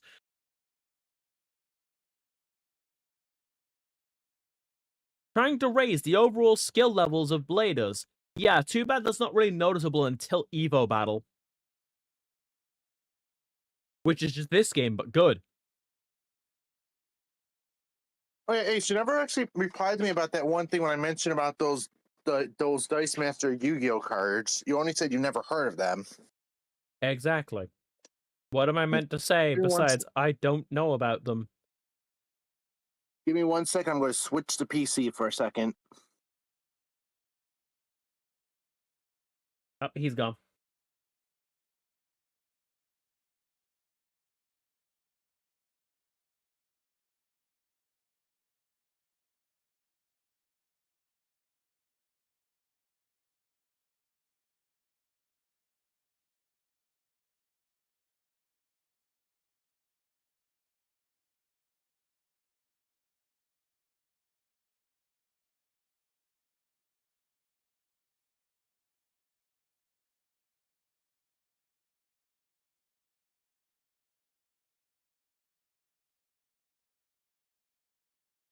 I am back. Hello. Welcome back. Oh, did you see how I accidentally kicked off Pride Month yesterday? No. It was involving Tomodachi Life. You know that ship that I've been, or not, the relationship I've been railroading in Tomodachi Life with Yuri and Yomi, or Yomi and Churi? It finally happened. Is it? I think your mic might be freaking the fuck out. Oh, sorry, I was hiccuping, that's why. Oh. Yeah, I was hiccuping. Also, your chat can be hard. hard on mic again. I thought I put the buffer. Hold on a sec. How do I do this again? Give me a second. Is it voice isolation? Yes, that should isolate it to just your voice. How's it now? I don't know why I turned off the voice isolation, because I had it turned on before. No clue. What's that? Can you hear it turn on? Yes. For some reason. What Okay, the hell? check what other things might not be enabled that should be enabled, like echo Okay, cancellation. Let me look. Like echo cancellation, noise suppression. Yeah, I'm checking. Oh, advanced settings. Here we go.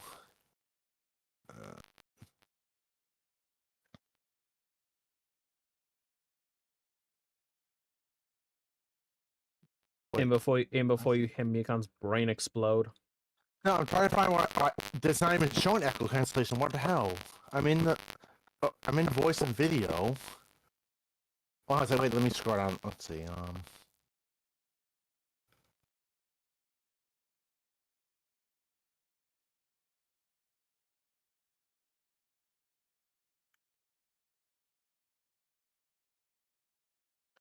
What the frick? Where? Let me try to right click myself.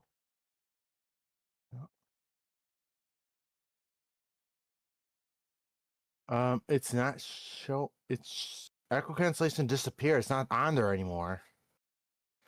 Okay, I'm gonna lose my mind. I'm literally in the. I'm in a profile under voice, and I got the advanced. But literally, it shows voice isolation. But there's Why echo are you cancellation in removed. advanced? It's in voice, not advanced. Oh, so let me do it again. I went to voice. There's only microphone, microphone volume, speaker volume, and mic test, and then input. There's no echo. Yeah, I think they removed it. Set input profile to custom. Input custom.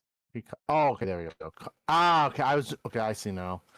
Voice never use the two presets.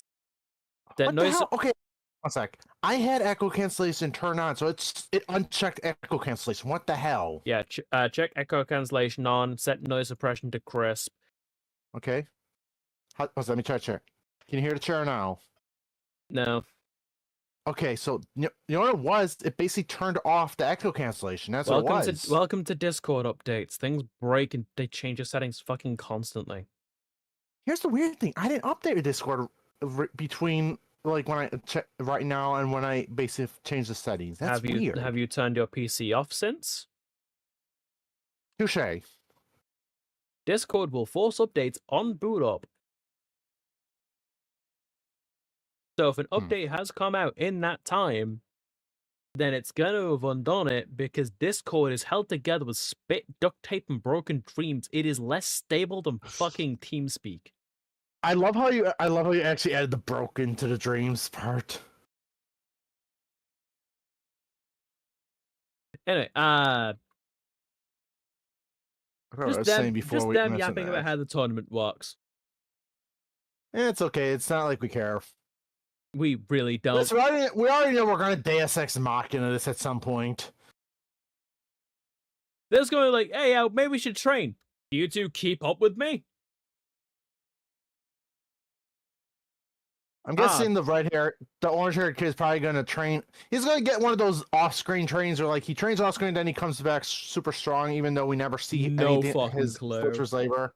He's gonna come back super strong. He's gonna be in the finals, but we're gonna just whoop his ass basically. He's gonna be like, "Oh, you gave me such a good duel." It's like, even though we just whooped his ass badly. I would not be surprised. I also wouldn't be surprised if the final opponent has some way to cheat. Ah, you mean like basically any NPC in Yu-Gi-Oh! Forbidden Memories? Yeah. We're not joking about that, by the way. People examine the code. That's a genuine thing the game does. It deadass just cheats. Yeah. So I don't know how the hell speedrunners pull it off. What they do is they'll restart the save until they get one of two very specific cards in the starting deck, and if they don't get them, that's a reset. Ah. Like, you specifically need either Dark Hole or I think Fisher, and if you get neither, reset. Also, memorizing how the entire fusion system works in Forbidden Memories. Because in that game, it don't work on polymerization. Yeah, I remember. I played it back and I rented it. All I would say is like I played it on stream. I had to end the stream because I almost crashed the fuck out. Here's the thing. There was a streamer. I haven't seen him stream forever, but he was a speed runner for that. No, I was talking about Mergy. Oh no, but he was actually a big speed. Oh, okay, yeah, he was basically a big speed runner in that for bad memories, and like he'd just play, but I'd watch him like I would rather learn. Let's say I would rather learn Mandarin. Oh no, I would rather learn how to code in Mandarin with Java. Then have to. Java's not the bad one. It's JavaScript. Okay. Let me. If it came to the choice of learning to code in JavaScript with Mandarin, I would choose that over having to memorize the fusion system in Forbidden Memories. I would choose having to play all of the hardest Friday Night Funkin' mods back to back in a gauntlet. Where if I lose even once, I have to go back to the very first song of the gauntlet. Oh, that reminds me. So, Ace, you saw when I was playing Setmania. Do you think I would be able to handle Friday Night Funkin'?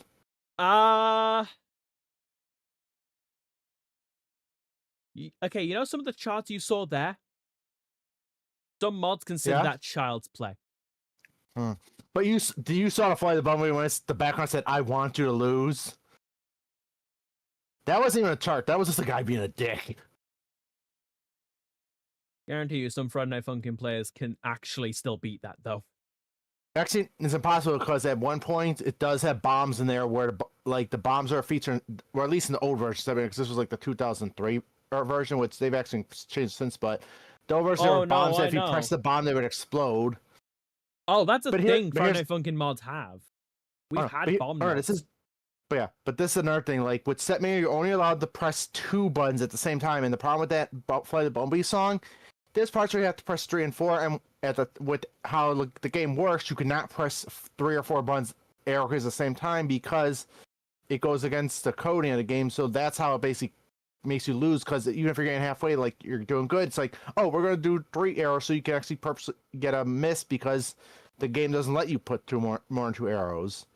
That's a case of very much frame rule. They can hit it if they hit it at the right timing. No. I mean, you know how like how with DDR there's like this double set, so you do both your feet at the same time. Basically, if this, because here's the thing, there's actually people you can actually with step meter or the old ones, you could actually hook up an actual physical dance pad to it. But in order to do 3 or 4, you would have to use your hands and your feet. To explain, it is possible to hit that, and you might not think it is. However, I mean with mouse and keyboard, no, you can still hit it. If you switch keys at the right time, if you switch, no, even on that version, if you switch keys at the right time, you can still hit that. But here's the thing, I'm saying like, I mean all 4 buttons at the same time, but I'm saying nowadays they obviously fix it nowadays. At but the same time, yeah, you can. Yeah, the 2003 version, you only there was a limit of 2 buttons because it was an early build basically. Yeah, but I mean, if as long as it's changed, it's a case of like, even in those old builds, if you time it correctly, you can still hit the 3s and 4s. Here's the thing, by hitting them in 2s quickly. I'm saying you could press all 4 buttons at the same time with your fingers, but I'm saying it will only register 2. That's the thing, because you have to press all 4 at the same time for that step. But I mean, people looked at the code back then. It's impossible to do it because how the coding. It was like, remember, it was an early 2003 game, so the code was not as advanced as now. Like, that's not a case of code being more advanced. That's a matter of how inputs work. Yeah. If you, like you said, it doesn't register more than 2 at a time. Yeah. That's 2 different sets of inputs, not one. But the problem is that the BPM is so fast. Even with the inputs, you'd have to have a Taz bot to basically be able to press all 4 of them, basically. And by the way, I've actually seen FNAF songs faster than that Flight of the Bumblebee charting. Oh yeah. So I was gonna say, I remember one of the newer versions of Stepmania where they actually had Hopes and Dreams, where it was just the demo thing. Because the thing is, like, it's a demo where it plays out on its own instead of you playing. Even the demo kept missing a few beats because it was so fast in some of the commands on there, and that was a new version of Stepmania. Yeah, that's a case of the AI for demo mode not being programmed correctly. Basically, you're trying to use Stepmania standards when Stepmania standards barely function for Stepmania. Yeah, that's what I was saying. Like, in an actually adequately in a game that actually functions even around that same time. Those 3s and 4s are hittable. Yeah. They're hittable. It's just that Stepmania is coded like shit. Yes, I know, because it was, like I said, this was one of the first versions of it.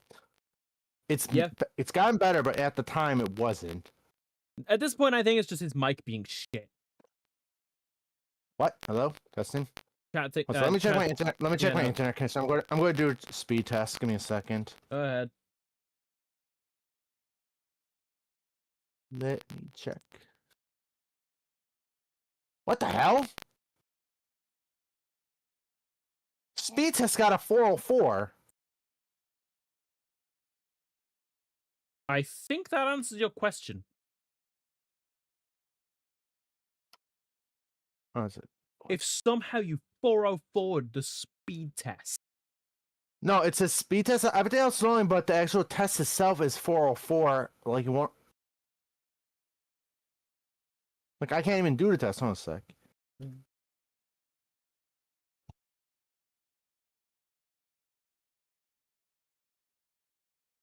Oh, wait. It's down. Yeah, okay. I'm looking at the status. No, it says operational. What the frick?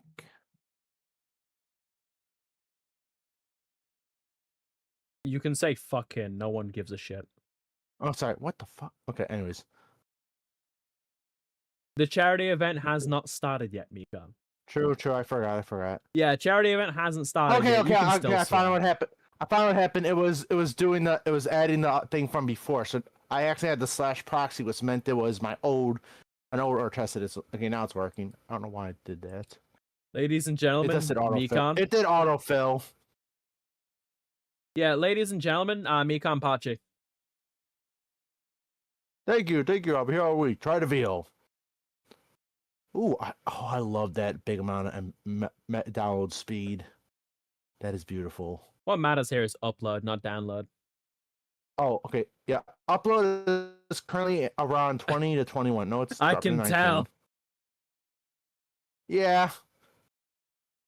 As It you went, might be. It might also be because I was gonna say it might be because they're doing construction nearby too. And remember, like I told that you, would explain stupidly a our lot. lines are underground. Okay, I'll just switch back to I'll switch back to mobile because I was clear on mobile. I think Yes, right. you are. Your mic actually Okay, be right back. functioned on mobile. Okay, yeah. All right, time for an extreme finish. Let's go, tornado spear.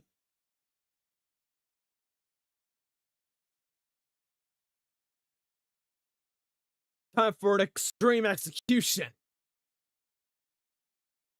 Storm Pegasus, rush him. Extreme finish. 3 points.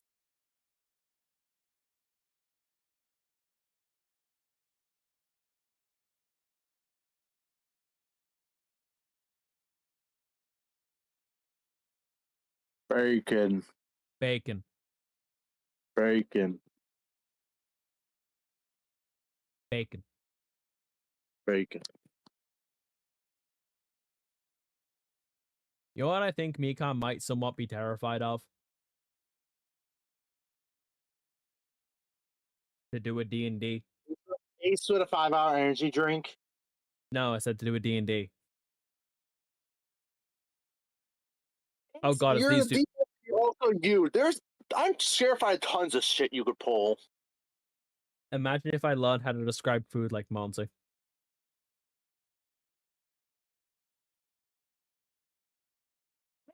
I will try to build a spider Gundam. If you try that shit. I find it funny that that is the main playing card that you and Lytherin use. I mean, are we You wrong? forget that I introduced a Gundam based on Kamen Rider build. What makes you think I won't throw a Pit Fiend Gundam at you?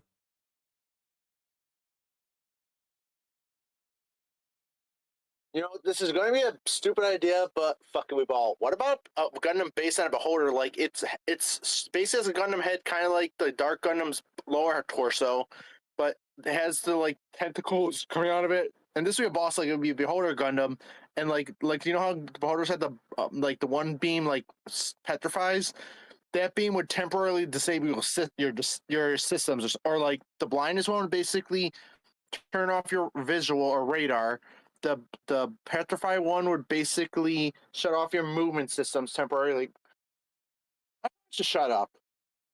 Yes, you should. Love that while Mikan was basically talking himself into a corner, I got a win by extreme finish. Yeah, but here's the thing. If we were to beat, even if I'm talking myself to the corner, even if we were to fight that thing, if we were to beat it, we'd also possibly have the technology as long as Wolf doesn't blow it up or something. Who is See, that's DMing actually me? not a bad idea for you, Ace. Or is it not the Beholder, but like, since it is a D&D campaign, but D&D Gundam, why not create some Gundams based off of different D&D creatures? Okay, we have another That'd be a fun character challenge that for you. has another character that has a portrait and has a question marked out name. I wonder if they Let me guess, they fucking lost damn their it, game. memory. Okay, game. We don't know that that's part of their name yet, and they just dropped the bay, and it's handed back to them. Well, now we know something. Well, now we at least know part of our name. I'm surprised, given that this is. I'm surprised that that name wasn't localized to fucking Sky. We might have to battle her someday. Of course, you would want to fucking fight. Goddamn fucked up fusion of Naruto and Natsu Dragneel.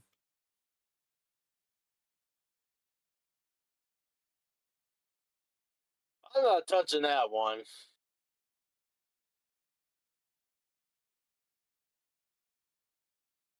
Oh, Masato wants to fight. Okay, cool. I'm about to bury a motherfucker.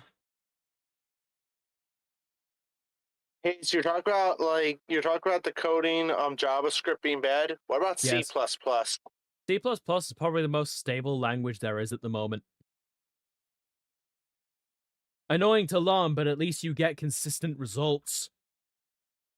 Actually, you want to know probably the worst coding language? Rust. Actually, I was going to say Linden Labs coding language from Second Life. Ugh, that was a nightmare. If you ever look into it, it is like, you'll be like, what the fuck were they No thinking? thanks. I like to still have some hair left on my head by 30.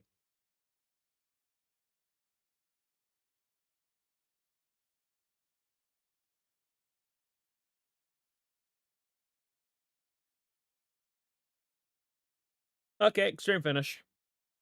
Nice job, Voltriak. Oh, I thought No it to was Rancer. stream finish. No. Basically, there are 4 finish types a round can end by. Survivor finish, which is worth 1 point, burst and knockout finish, which are worth 2, and extreme finish, which is worth 3.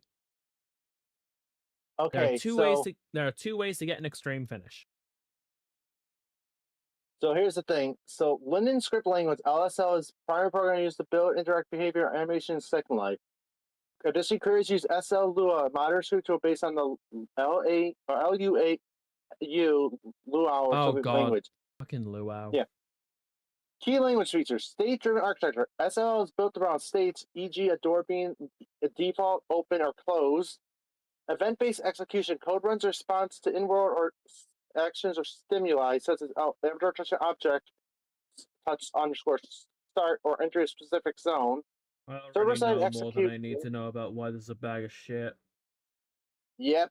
And here's the thing: if you wanted to make any builds in Second Life to actually use stuff, you had to use the scripts, and it was a nightmare. Look, as soon as you said it was state-based. Yeah. Ah, yeah, let's just make it based on one of the easiest ways for your shit to break.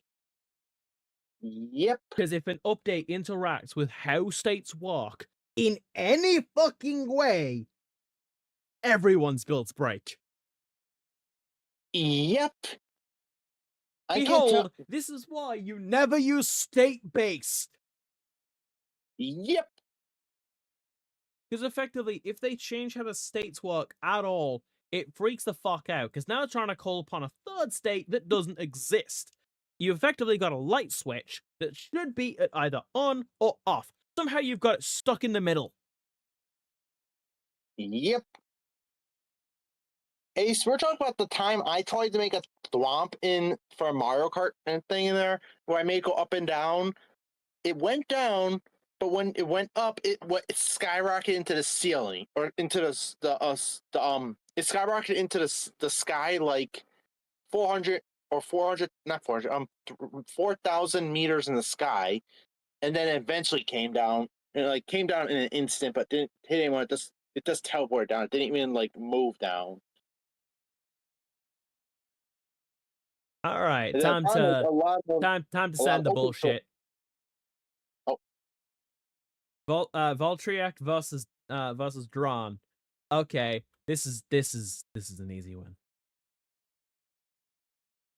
It would be funny, Ace, if they had as a joke DLC in this. You mean Beyblade, releasing DLC for this game at all? No. What I was gonna say, what would be funny is if as a joke update or a joke DLC, but would still be items they do a reference to those counterfeit metal Beyblades from China that you could use them, but if you use it, obviously you get an instant win, but you also at the same time the match is forfeit. It says oh, you used an illegal item, so it's a joke item. So it defeats your opponent, but at the same time, you lose, it counts a loss for you because you got it counts as a legal item. That would be the April Fool's joke or something. Saying maybe saying if this were illegal an metal indie parts. game, they'd do something like that. But since when have AAA games given a shit about doing anything clever? True. Counterpoint: Sega with the Sonic T-shirt in Forces, or the Sonic Forces picture in the doesn't movie. count. That game's a bag of shit. Okay, or the Sonic photo in the first movie. That's what I will That- say. I will say this about Sega. They do acknowledge their fan bases Oh yeah, and no, the memes. That they is one acknowledge the thing. memes. It's great. And here's the Whenever they thing. acknowledge the memes. Case in And here's the point, thing. Irish the Hedgehog. Yeah. And here's another thing. It's like when, for example, when there's a fan game, Nintendo sues them. When Sega sees a fan game, they actually applaud them or sometimes even hire them. Like Sega actually likes fan games. They just don't like when you use their music. But the fan games, they love people making fan games. Like they embrace it because they actually realize, hey, if we let them do the fan games, they're gonna support our actual products and pay us more. They realize the easy way to make money. Just let the fans have fun, as long as they don't use music, apparently. Yeah, no, but like if they make their own remixes of the music, then Sega don't care. Yeah. Because at that point, Like, it's right out now- their jurisdiction. It's a fan remix. Technically, Yeah. it's So I not. will say this. There's few companies in the industry, but I would say two companies that, like, no company's perfect, but the two companies I really respect are Valve and Sega. Because Valve, Gabe knew understand the main thing. Treat your customers not like people and don't be greedy, and you'll make lots of money. Sega realized, don't disrespect the fans and let the fans have fun, and they will give you money. And that's the thing. Like, I wish companies would realize this. Because they want money, but if they want money, treat the fans like fans. Treat them like people. I find it funny how I just went to go do my like exhibition battles on the map. Also, did Go- that mission say Street Fighter? No. Okay, Yu-Gi-Oh! GX Season 4 looking ass. One from B4. Dude, He most looks people like- he playing looks this like the game haven't watched the anime because who still watches the Beyblade anime? No, I'm saying this guy with the glasses looks like the guy from Season 4 of GX, like the season that we did not get in America. Yeah. Yeah. Which is a shame because it was by far the best part of GX. Counterpoint, Because- the Moki Moki episode. Fuck that episode. It was fun. They were basically stoned from card games. Like, don't get me wrong, I'm fine with joke episodes. But like when the joke isn't funny. I don't know. The English one was fine. Okay. I would say this. GX actually had the perfect balance of seriousness and humor. No, I was watching that episode in dub, but like I don't know. I mean, besides episode, listen, the whole series in general, like they have serious episodes. They say season 2, but then there's also joke episodes too. Like that's the thing. Like season 1 had a lot of jokes and stuff. Season 3 and 4 obviously were more serious, but that's the thing, they balanced it perfectly. And yeah, like, the thing is, like, I said, out of the characters, like out of the early pro tags before obviously Vrains, that Jaden had like the best win-loss record, because I think if I recall, no, that's counting false. because I was going to say, I thought not counting the duel against Yugi, which was unresolved, we didn't notice Rickshaw, but obviously Yugi got one. But on screen, I think Jaden only had 3 losses, which was Zane, Kaiba Man, and Alice or Esther. That's 2 believe. more than Yusei. Oh, it is. Okay, Yusei never has mind. the second best win-loss record in all of Yu-Gi-Oh! Wait, well, how many losses did Yusei have? 1 in a flashback. Oh, damn. Okay. So he's basically Yu-Gi-Oh! Jesus. Yeah, I think he had 1 loss outside of flashback, if we want to count that. But technically, his duel runner broke mid-duel. That would be classed more as the duel cannot continue. Yeah. So it yeah. would be a stalemate, and the duel wouldn't really count. Literally, none of us count the duel against Darksana Callum. Yeah. None of us count that duel because his runner broke. And this is supported by how those duels work. If he had lost, his soul would have been taken. Meaning, the fact he still has his soul. Wait, hold on a sec. Ace, he plays Yu-Gi-Oh! Are we sure he has a soul? Yes. But then we have Yusaku, who outside of flashbacks, I think has like 1 or 2 draws in the entire show.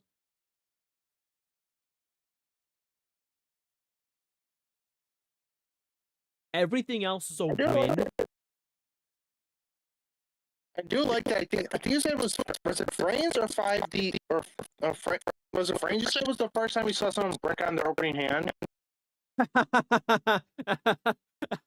That duel was very fucking entertaining because both of them opened complete brick hands. Was that Frames? I'm pretty sure, yeah. But I do remember one in Brains where both of them had brick hands. Yeah, And the funniest, I want to say I think it was Brains that they started announcing the fan base more, because like I said, with the whole bricking and everything. yeah, because the thing is, what happened? They both opened completely unplayable hands. And you know what the first thing both sides did was? What? Proceed to try and bluff. It's going like, with these cards, you're doomed. Like both of them trying to pull that exact same thing, getting caught like out me and by my the second match other's against- bluff. So it was like me and my second match against Raj, or no, the first match against Raj. The It second one was actually won. literally just both of you fucking bluffing. You gotta admit though, that one deck that I originally made to try to you that didn't, that actually did get a win over Raj. Remember that?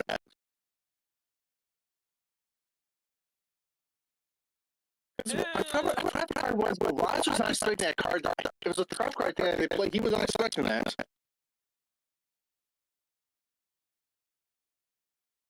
Oh, was it a trap or a magic card? I forgot, but all I remember is he was not expecting it.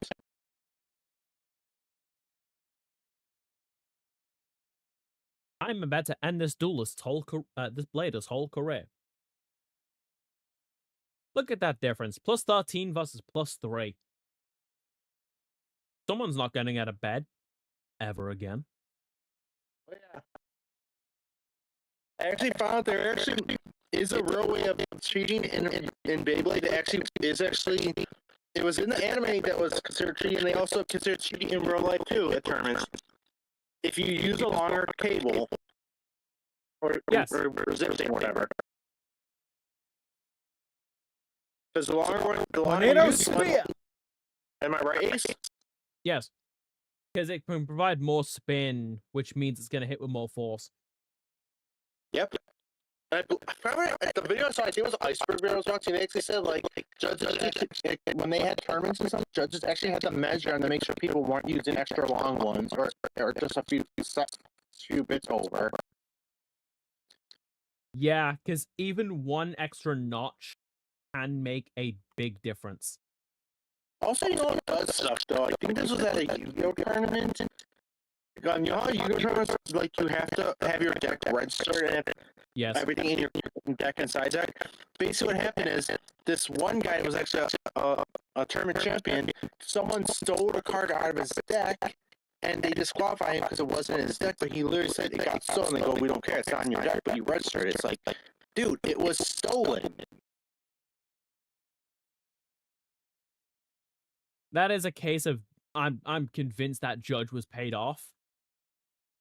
Because you're meant to investigate the claim to make sure that they're actually telling the truth. There was backlash against that, the judge, and I think it was the player himself. He was banned for a year, but they didn't they unbanned him after a year. But I think the judge, I forgot they looked into it or not, but I think it was Rick Freed. I think it was a head judge too that gave the verdict. I just hit that fucking random blade. It would just call an ambulance. Call an ambulance. But not for me. Double extreme finish. Yeah, because fuck you. Wait, double extreme? I am the Joker. Confess your sins. Ah, floor 15. Lovely. That means we're already almost about a fifth of the way through the game. Here's my question. You said how many floors are on this building? 100. And there's basically an arena and everything. How many? Does this mean there's people in the stands for every single floor? Floors that have stands. Floors that have stands. Okay, because I was going to say, because I thought there was people in the arena, I was going to say, oh, because this makes me think back to the Death Tea thing in the Yu-Gi-Oh manga, and also Season 0. The Basically, the whole thing was waiting for Yugi to reach Kaiba, but technically because Mokuba's floor was below Kaiba's floor, that means the people in the stands are just sitting there waiting for Yugi to eventually reach Mokuba, and the people in Kaiba's floor are waiting for him to reach him. So that means, what are they doing just waiting for the city? They're like, oh, okay, this is boring, now what do I do? Oh, true. Or imagine people that were in Mokuba's floor after you beat them, like, okay, we were here now. I'm just imagining, like, on the arenas, you got a fucking Jumbotron so you can watch Yugi, like, fight his way through. Do you have something to watch? Fucking guy just walks past. Popcorn! Get your popcorn in! Okay, well, here's what you said. I was when I saw the Yu-Gi-Oh! Dark Side's movie, me and Link went to the theater, and there was this guy. What's that? I love that movie. Yeah, but here's the thing. There was this guy that was in the audience. He was also there when we watched the premiere on YouTube, the first episode of Digimon Try, but this guy, like, because this it was a local showing, like, everyone there was a anime fan. It wasn't that happy. There was a bunch of people, and we were all laughing because, you know, the part in the near the climax where everyone's being, like, kind of, like, disintegrated in the stands and stuff?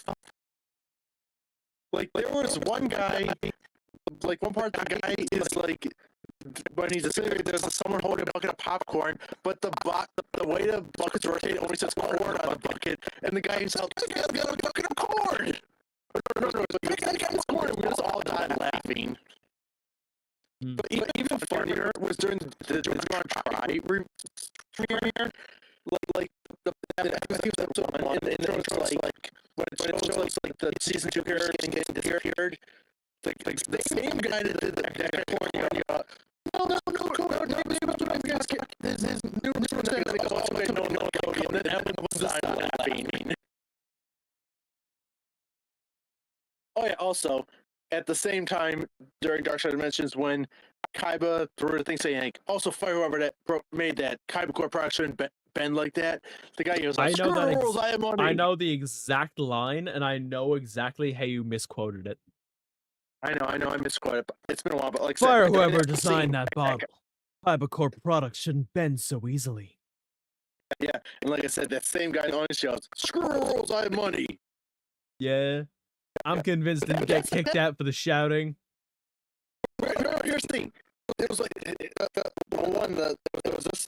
Here's the thing. It was like, maybe like I'd say like 20 or 30 of us in the theater, but everyone was all with our family, so we all were laughing at the jokes. This guy was laughing. Like, this guy was entertaining everyone during the premiere and the movie too. Like, wow. There's only a few things he shot up, but yeah. But like I said, that part in the Digimon, like, everyone was just laughing when he goes, "Oh, it's okay. No one cared about Cody." Because it's like, no one cares about Cody in Digimon Season 2. Meh. Anyway. What the fuck am I looking at here? Cody was the worst character. What the fuck are we looking at here? Forehead. It's hidden by bangs. Very tiny bangs. I won't lose. For a minute, I thought those green things were frogs. Well, I just know, to be fair, this person's hairstyle with the little buns kind of looks like a frog. Can I make fun of AI real quick again? I love that, like, the AI detection. The AI that they had to try and make sure that, like, case filings were handled correctly was confused because they thought an officer had been turned into a frog. Sorry, what? So what happened is they went into a house and Princess and the Frog was playing. The AI thought an officer had been turned to a frog. Fucking Officer Frogged! Officer Frogged! What would the code for that even be? RB8?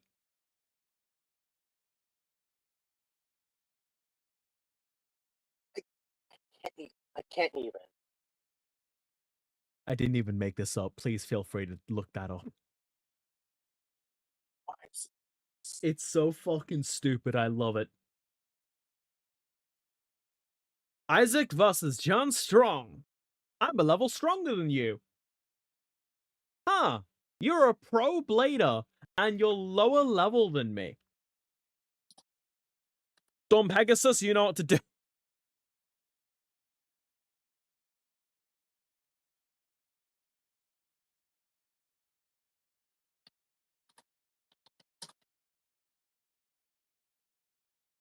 Three, two, one, let it rip!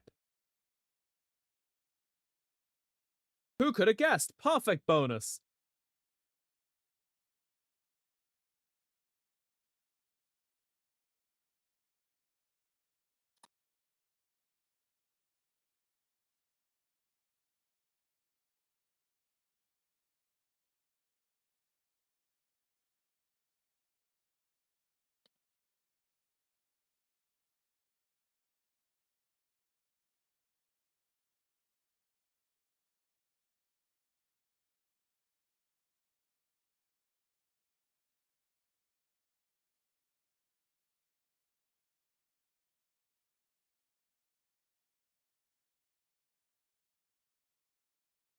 My guy, instead of trying to defend, you should just roll with it.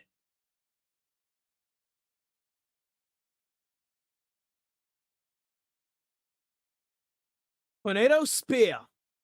That's a round 1 extreme finish. Might not even get to round 3 again.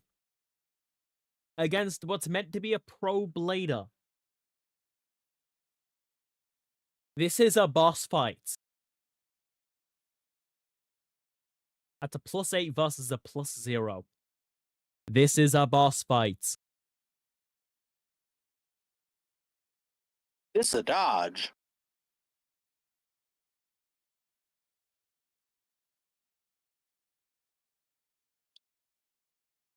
Like, this is a major boss fight in the story. Or kind of. It's like the floor 11 to 20 mid-boss. And I'm just here thinking, the fuck? I'm here for a fight, not kindergarten.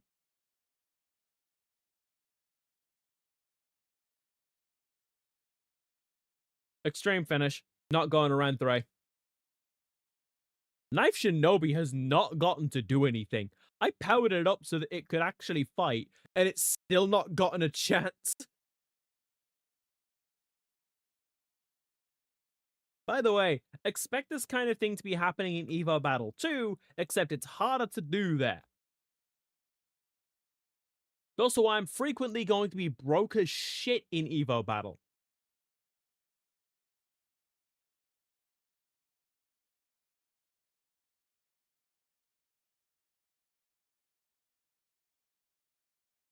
Hey, floor 16. By the way, what parts are you using in your thing? I can actually go through that real quick once I get to the once I've loaded in. Tail Viper. Oh, look, I can do the exhibition match against Jean. Alright, so I'm currently using Knife Shinobi with the 460 ratchet and the LF bit. Draciel Shield with a 760 ratchet and a dot bit. Victory Voltriac with the 260 ratchet and a flat bit. Storm Pegasus using 370 and with the ratchet bit. Wasn't Storm Pegasus one of the legendary ones? It was one of the legendary blades from Metal Fight, yes. Draciel Shield is from the original Beyblade, Storm Pegasus is from Metal Fight Generation, and Voltriac is from Burst Generation. By the way, with Metal Fight Gen, you have a choice between 2 blades, either Storm Pegasus or Lightning El Drago. With Storm Pegasus, Storm Drago? I have no clue. I've not used it. Why did you sell it? Because I already knew exactly what I wanted to use going in. Yeah, he wanted Uma. And meanwhile, with Plastic Gen, we had 4 different Beyblades available. Dronza Spiral, Draciel Shield, Dragoon Storm, and I'm not saying this name because it sounds way too close to a slur. He said it's thought something because of the joke I made. Imagine Ponyta is Uma Musume.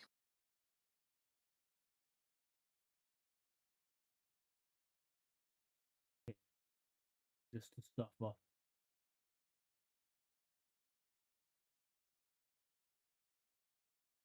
I want to Google if that exists. If someone's made art of that. Anyway, meanwhile, the sequel actually makes it possible to run a trio for all 3 generations. So you can run a trio for Metal Fight. You can run one for Plastic Gen, but you already could in this game because Metal Fight gained Rock Leone in the sequel, and Boss Gen got 2 whole extra Beyblades because in this game it has a whole 1, literally just Voltriek. Ace, It exists. I'm going to DM you something. This is a 2 for here. It's a 2 for 1 picture. Hold on a sec.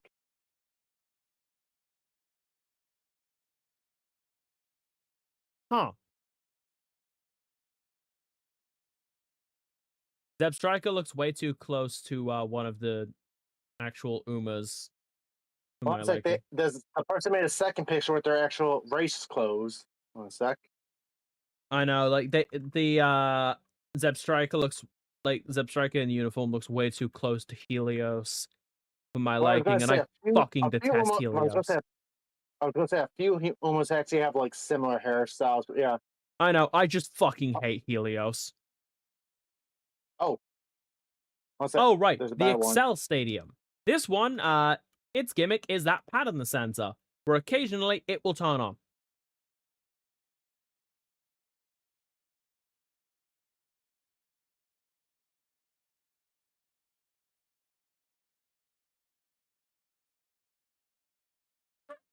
Yeah, like that. Fast finish. 2 points. God, I love how hectic the Excel Stadium is. I hate the Pillar Stadium because it's obstacles.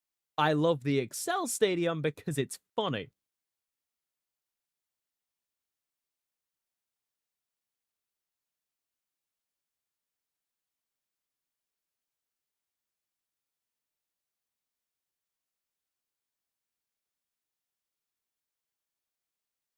I can't even hate the stadium because, like, sure, I was about to lose until I hit that boss finish, but like, I ain't even mad. Ace, What? I've gone down the rabbit hole. I'm not pulling you out. Apparently, I typed Pokemon Uma You Musume can and it's fucking showing like suffer. which Pokemon would be each. What? I'm not pulling you out the rabbit hole. You can fucking suffer down there. No. This is interesting. It's which Pokemon would be which Uma's partner. For example, obviously, Goldship would definitely be a Tinkaton because it's a Gremlin. But this is interesting here. Rice Shower would be Mimikyu. The fuck she would. Because like Shy, but also El Condor would definitely be Halucha. Okay, that one makes sense. I'm trying to see what else is. I'm scrolling down. And like I said, you gotta admit, like Tinkaton would be Goldship because it's literally a gremlin. Yeah, no, that one I agree with. I do not agree with Mimikyu and Rice Shower. Okay. I forgot the name. It's the one that's assigned to. That's definitely Manhattan, not Rice Shower. What I was gonna say, I forgot the name of it. The one that's like the short hair brown one that's Agnes like Tachyon. the lab coat one. Yeah. They would be Togamaru, which is that round hedgehog electric type. Then there's another picture showing her where the coughing.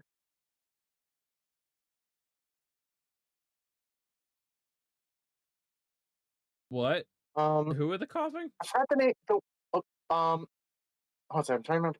Can't remember her name. The one with the long white hair with like they had the headband. That's the 5 diamonds. They were orange from the movie. Ogre Cap.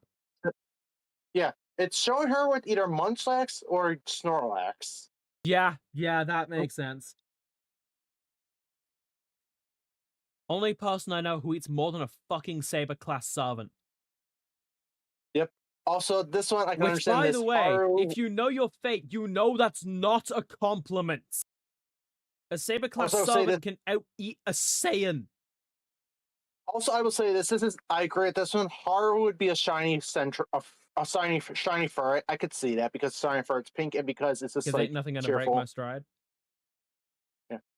Also, for the one that's if I name the one the goth one that hears voices, it's definitely the Spectre, the ghost horse. That makes perfect Okay, sense for please her. try to describe her, like how she looks. She's the one that she's got yellow eyes. She's got long hair. She kind of looks like the Uma version of a hex maniac. Okay, that Like doesn't she's the help. one in her. Okay, hold on a second, let me find her name. Oh, Cafe. No, she's definitely more Mimikyu. Though I can see Or no, I would say Spectre because Spectre. it's literally a ghost horse. Yeah, but like she's not really a hex maniac. It's more. No. I'm saying the Pokemon is a ghost horse. That's what Oh no, I Spectre know. is. I And mean, like the comparison of like she's like the Uma Musume equivalent of a hex maniac. well, I was No, gonna say because hex the voice maniacs are mirrors and way everything. weirder. True. But have you seen our story though? Yes, Okay, so you have okay. she's my favorite Uma. Of Also, course, I have. I forgot her. Looks, I don't remember. I don't remember every character's name, but the one that's got like the ribbons that's blue and red, like she was one that's in her great arrival. Kamamo Cross. I keep forgetting. Yeah, for her it's showing Plusle and Minun, which That that makes makes sense. sense. Let's see. God, I love how hectic this commentary has become.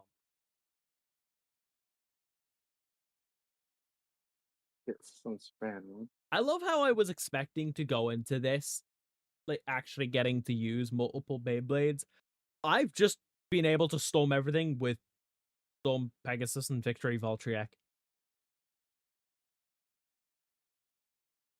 Okay, I already crashed out about Okay, this earlier. here's the thing. Go ahead. It's not. I haven't said it, but I'm going to say this. King Halo. This is my opinion. King Halo would be I forget the name of it. The Ultra Beast that's the Roach because it's like got a royal dignity to it. Like that's why I could think go King Halo. The Roach Ultra Beast. You know what I'm talking Yeah. about? Yeah. I know exactly which one you mean.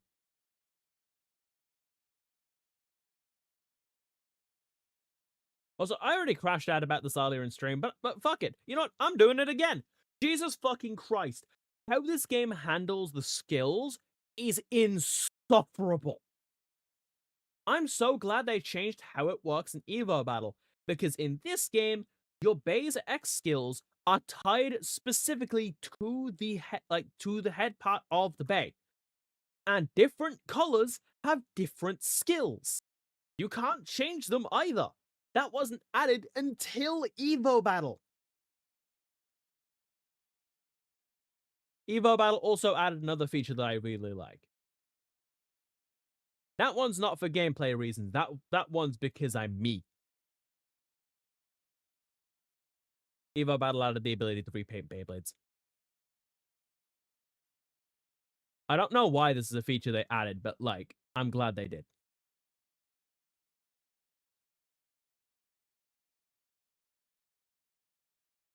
I had a squad of just purple Beyblades.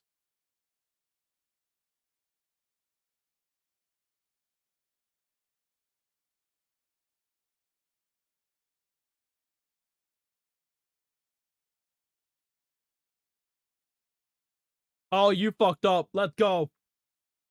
Aerial combo. This is. I found the actual post, and this makes sense, and you'll agree with this.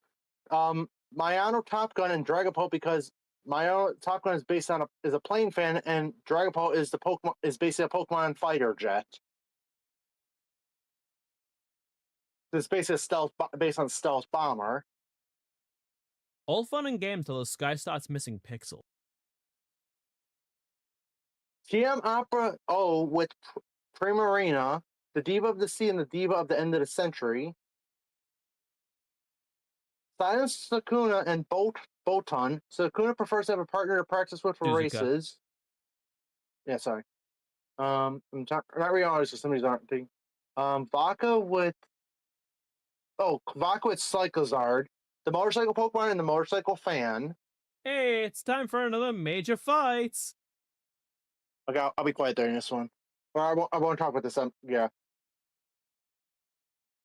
Or do you want me to say the last one before this fight begins? Yeah, go ahead. I'm going to mispronounce it. Shion Sky and Slowpoke from Galar. Both are quiet and sleepy, but from time to time they wake up and manage to impress people.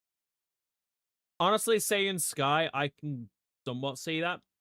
Oh, apparently it's not time for a major fight yet. I'm at floor 19. The game is just going, hey, here's who you might have to fight. Floor 20.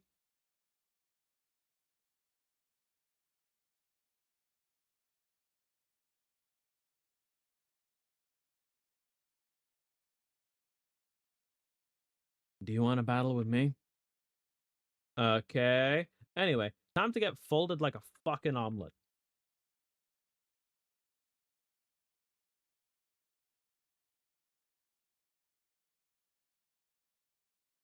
Oh, fuck my life. I was having too much fun, game. Yes, I agree. So you threw me into the worst stadium in the game.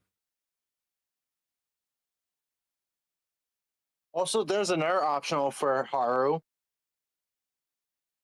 Magikarp.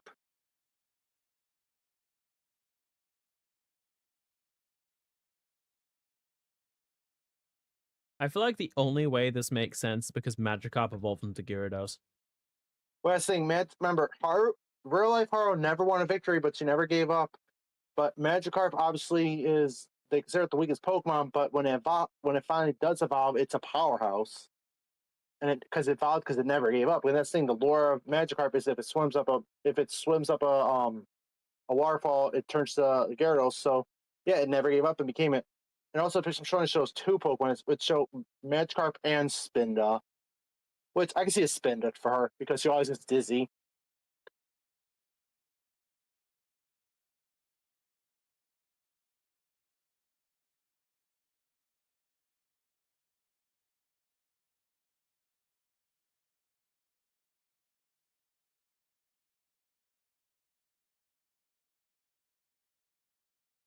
'69, nice.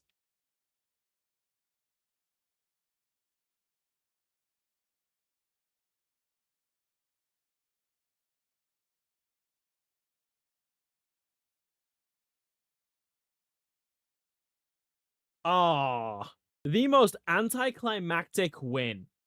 Almost could have won with a clash. Ended up winning by survival. I won because they spun out. Bam. After that, after the round 1 extreme finish, that's just disappointing. All right, now time for a boss fight. Oh, I found out why people put Mimikyu for Grace. Says they're both misunderstood and hated, but they only want love. Okay, I disagree with that. Who the hell hates Rice Shower?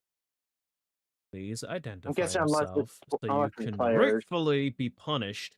If you identify yourself willingly, I might be tempted to go easy on you. Also, Sweep Tosho and Miss Magus. This one's obvious because Sweep Tosho is the one with the witch hat. Oh, it's the little gremlin fucker again. Yep. Misha Doto with your Litten or Sprigatito, and it says because cat. All right, time to kick the shit out of an NPC. Yeah, Okay, the this one. is the last one, by the way. Sorry. Yeah, the one that was meant to be a legend, like a pro blader, except got fucking folded. This last one, I'm closing the tab with the thing, but the reason why they put Tinkaton for Goats says charismatic, very chaotic, and tendencies to destroy things. Yep, that's fit both of them. All right, time to completely annihilate this NPC again. Hey, so if you haven't made your goals for the if you haven't made your goals for Gamers Outreach yet, I have an idea for you. Make one of the goals just a stream where you and me and maybe a few other friends, like maybe you, me, and possibly you, me, and radio or something. Like the three of us, let's discuss. Like have a category like VTubers, anime characters, stuff, and we would figure out which Pokemon would be their best partner. Would that be a cool idea for a category or stream? I feel like that is a very, very dangerous idea because you know, not VTuber, but more like anime characters or superheroes, stuff like that, or like that's a random media category. Very dangerous idea if those communities get involved. Because fuck me, true. If we mischaracterize them by a single detail, they're going to go on a tirade for months. I mean, I know we'd avoid Persona and Fate because obviously those guys, but I mean, like, say, like, Gundam character, or not, Oh I don't no, know I Gundam, mean like like, DC and like Marvel and that. If you mischaracterize them by a single fucking detail, the comic nerds will come out. Like, okay, well, oh, maybe I'm not sorry, Marvel, but like, you misinterpreted Jason Todd as like having all these emotions. He's an emotionless killer. One, no, the fuck he isn't. Not even in canon. Two, she very much is justified in what he does. If Bruce would have let him have his way with the Joker, Gotham would have been all the fucking safer for it. this is true. And that's like, even for miscategories, we still both admit Jason Todd is probably the best person to bat, the best character in Bat Family. Yeah, yeah, Batman's awesome, but Jason Todd is literally the best, Okay, out of the ones, out of like or at Batman least the best and the Robin. Robins, yeah, I'll agree there. But if we're talking in the Bat Family, I'm so sorry. There is no way you are beating Sir Alfred Thaddeus Crane Pennyworth. Here's the thing: Alfred's in a league of his own. Like, there's no beating Alfred. That's like, Exactly. we're just talking about the super ones because Alfred is just in his own character. That's like literally comparing a king to a god. Alfred is literally I'm putting it to untouchable in you that this category. way. If Batman says no weapons, then Alfred says weapons free. That means weapons free. Which means Jason gets to Yeah. have fun. I still like how you told me that Alfred keeps hiding guns around the house. Bruce keeps trying to get rid of them. He just can't get all of them. He just gave up. It became like a yeah. It was like a test to see like if his detective skills were going rusty, and he could never find all of them. So he just went, "Fuck it, I give up." And I still like when there was this guy that came to assassinate Bruce Wayne, and Alfred was there, and like the guy's like, get out of my way. And Alfred he doesn't I don't know if he shoots him, but he just beats he shoots the guy, and then like shoots him and he's unconscious. Bruce comes over, he's like, we talked about this, Alfred, no guns. He goes, sir, you have a no killing policy. I just took out the trash. Yeah, Which, no, by the way, that's thing to remember. Batman has a no kill policy. The Robins and Alfred just go along with it. I remember. They I don't. believe, what was it? I'm trying to. Another example. Remember that Spider-Man. I was gonna say Alpha was part of the British equivalent of a Green Beret, basically. Yeah, he was special. He was SAS. Yeah. Not just that. Alfred also had a career in stage acting, so he knows how to keep like cool and everything. So he's got the military training. Yep. He's got professionalism as a butler, and he's also got the state. He knows how to like keep his composure and like not let people catch on the Bruce being Batman or all that stuff. Like, or if someone catch on, like he can easily like sidestep and like get them to be distracted by something else. Yep. Like Alfred is just OP. Yeah. Just remember another example. Remember that Spider-Man has a no-kill rule. Peter is from Queens. Yeah. And like I said, with the in Civil War with Kingpin, when Kingpin attacked Aunt May to send a message to Peter, Peter showed Kingpin that he has been holding back. And if he ever stopped holding back, 3 seconds. Worth reminding, by the way, that's still him holding back. Would you want to know what happened when Superior Spider-Man, who was the exact same strength as Spider-Man, which is Doc Ock taking over his body. Yeah, Doc Ock taking over his body. Punched and that's one when of Spider-Man's villains. Holy crap. Would you like to know what happened? Doc one of his villains doesn't have a jaw anymore. Yep. And that was another thing. Doc eventually went when he was fighting Goblin, and Peter was still hanging on by a person who on her head. Doc was like, "Okay," he's like, "You win, Peter. You can take over." I didn't realize you were going through, because that's the thing. Doc Ock thought he could basically overpower enemies with like planning and smarts. However, he did not anticipate how it would be fighting the Goblin. And that was the thing when Goblin was taking over the city. I think it was during the City of Goblin or whatever. Like, Doc Ock could not stand a chance, even with years. He was really like, crap, this is what Peter's been doing all these years. And then when Peter and guys are like, you're not Spider-Man. But then when Doc let Peter take over and to your guy's body back, the first thing Peter did was make a joke. And what did Goblin? He goes, it's you. And Peter goes, "Yep, it's me." Goblin knew instantly that the Spirit Spider-Man was not Peter, but then when Peter took over, he instantly knew it was Peter, because that's the thing. Goblin and Peter are like Batman and the Joker. Goblin doesn't care about. I mean, he'll still go with the family to torment Peter, but to him, it's a whole game to him, like just tormenting Spider-Man. Literally in Civil War, like the comic I showed you, when Spider-Man revealed his identity, Norman Osborn literally goes, "He broke the rules. He broke the rules," because he broke the rules of the game. Anyway, to answer your question of my favorite Spider-Man villain, I'm gonna be honest here, it's gonna be Eddie. Most of Spider-Man's rogues gallery do not catch my attention. I often forget Kingpin exists Brock? outside of that one fucking scene, and at least with Eddie Brock, he still has reasons for me to remember he exists. Is it better or Eddie Brock worse be than an the anti-hero now? now? Yeah, We're talking but about he old is school still part of Spider-Man. Spider-Man's rogues gallery. And Gotcha. is it better or worse that the only reason I even remember he exists is because of Marvel Rivals?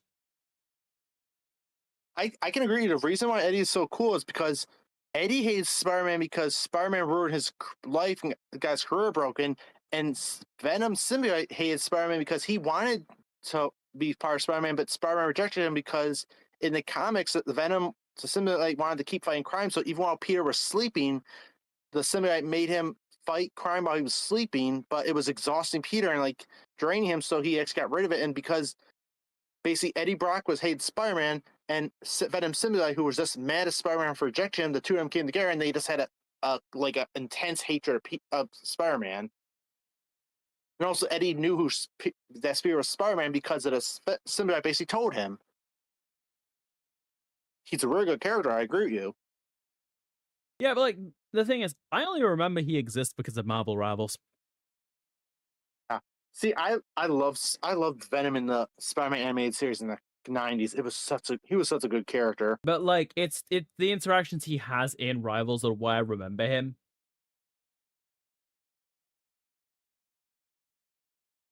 And here's the And thing, when I was younger, I would have agreed, but like I said, no one around, it's gotta be Goblin. but also like specifically the interaction with Spider-Man in Marvel Rivals is genuinely my favorite bit. Purely because I like that interaction. I will say this though, while my favorite Spider-Man villain is Goblin, the one I'm most terrified of is Carnage. Carnage is just pure psychopathic killing instinct, like with nothing to hold him back. This is the exchange between Venom and Spider-Man, with Venom initiating. Give me a sec while I mess with my filters a little bit so that this can even pick up. Because the thing I remember during the Maximum Carnage storyline, Venom and Spider-Man actually had to team up to take down Carnage. Sorry. Because remember, I was gonna do a thing. You don't get to cut in and do your own thing. Oh, I was just knew why you had the filter set up. It does not take me very long to do that. They're already off. Ah, gotcha. Okay. Will you be able to put aside our past and trust us on the field of battle, Spider? I couldn't even trust you to write an accurate news story, Eddie. What's changed? We have embraced our role as a protector. You should be proud of us. You've also tried to devour me more times than I can count, so pardon my skepticism. That interaction is the main reason I remember that Venom exists. Purely because Peter has every fucking right to be skeptical. I actually thought you remember. I was going to say, I thought the reason why you remember it exists because the Rivals was twerking emote that they did for April Fool's Day. They actually kept it as an actual emote. Gee, thanks for reminding me that Zop used that as a beer back screen for a few weeks. Oh, God. I would avoid specifically his beer back screens just so I didn't have to be reminded that it exists. By the way, I've talked with people.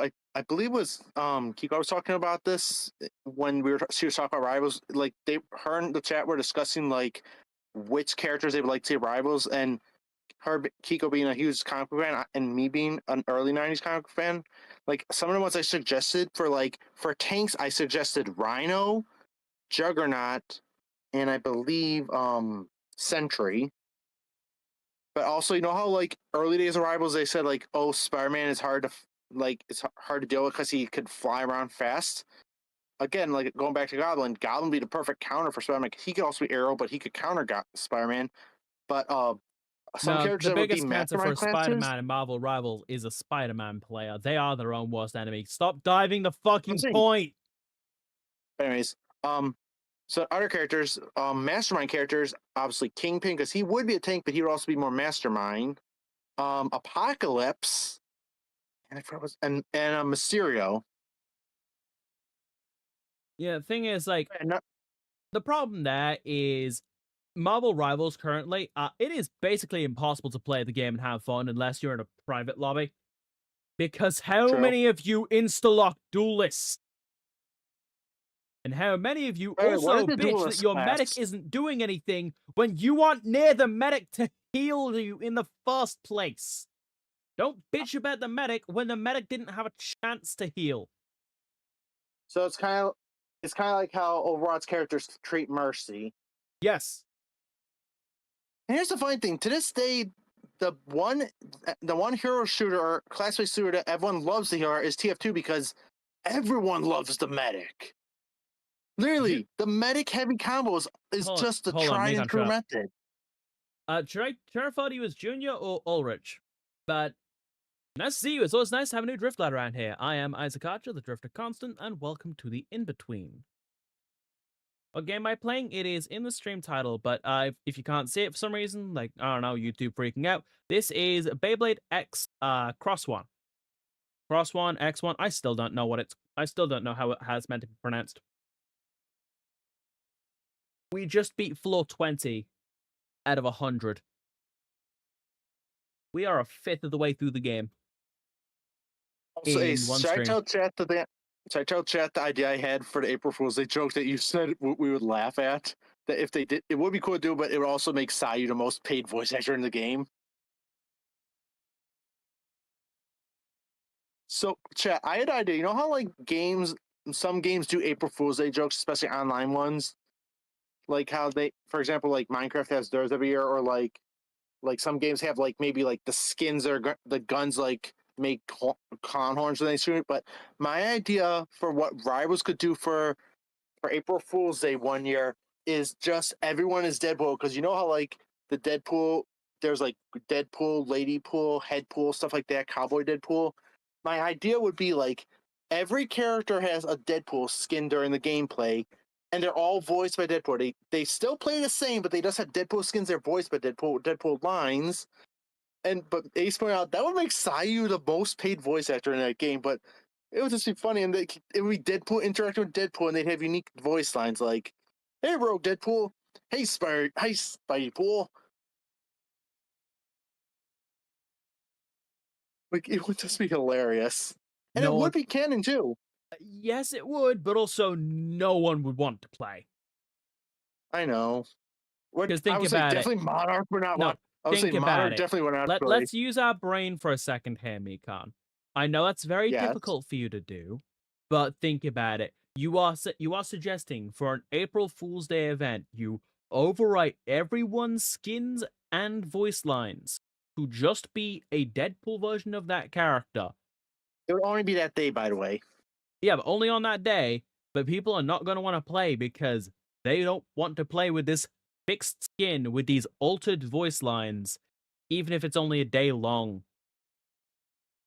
Is Well, I it was gonna free say, I or is it definitely only would not wanna or is it like play. only available on Steam? It very much is not free, but I know it's also on Nintendo Switch. This is how I initially played XOne. I just bought it on PC for completion.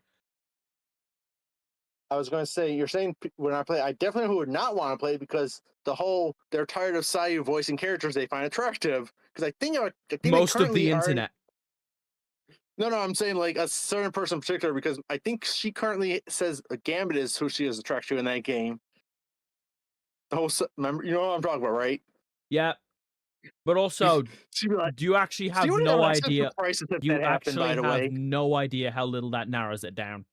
Quite literally, most of Sayu's friends are tired of this Okay, I'm saying exact thing Monarch. happening. Because Monarch would just have an existential crisis if she logged in the game and Gambit was voiced by Sayu.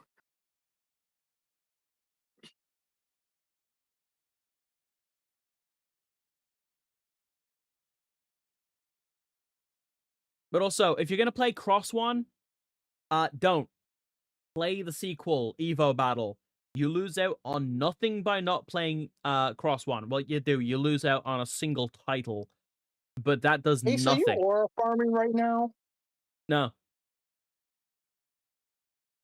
Basically, on certain like areas, this bit lights up, starting with this floor, where you can play to the crowd and get upgrade points. Well, exhibition Yeah, that's points. aura But... farming.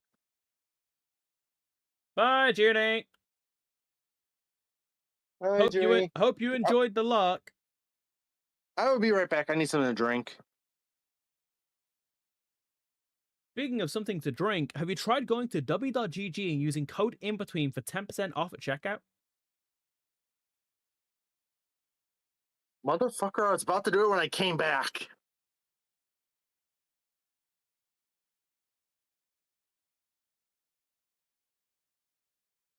But if you're not exactly in the market for something for hydration at the moment, and instead you're looking for a new PC, maybe some peripherals, you can also hit up Stoneforge Technology. Also, again, code INBETWEEN for 10% off at checkout. If we can get a certain amount of sales for Dubby, I might actually get my own flavor.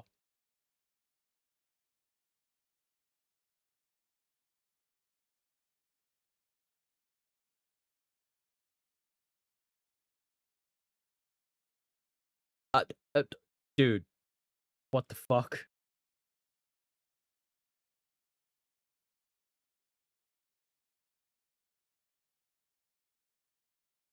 What the fuck? Okay, yeah, that's understandable then.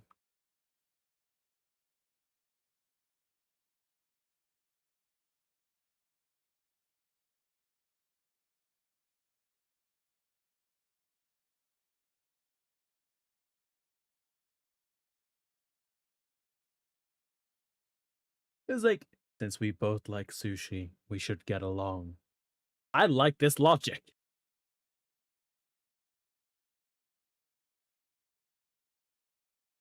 Ah, the Bay Cafe.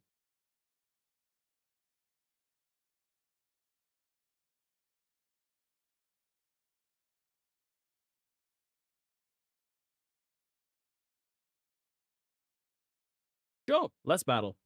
Why not? I've got nothing better to do. Plus, I actually need the exhibition points.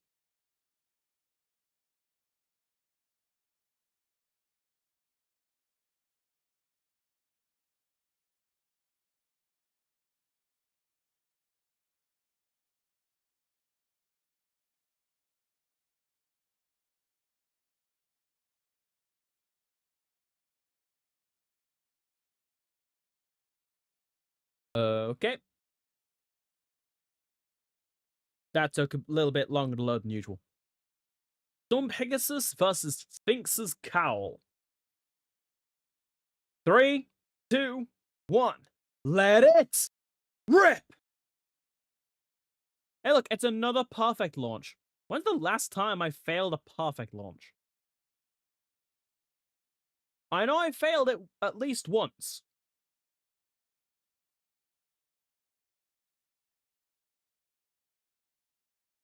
Have I failed it since?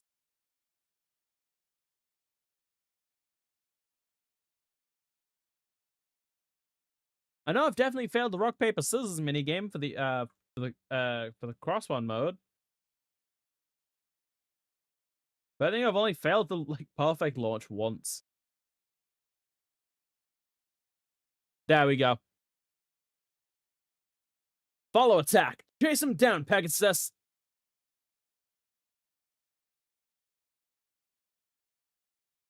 I'm back. Welcome back. I had to bring the garbage cans back because I was supposed to on Monday, but I brought the recycle back. I went to bring the garbage, and I couldn't move it. The people that were doing our bushes the other day, our bush and someone else's put a bunch of yard waste in the garbage can, so I can't even move it. It's so damn heavy. And they didn't ask us permission.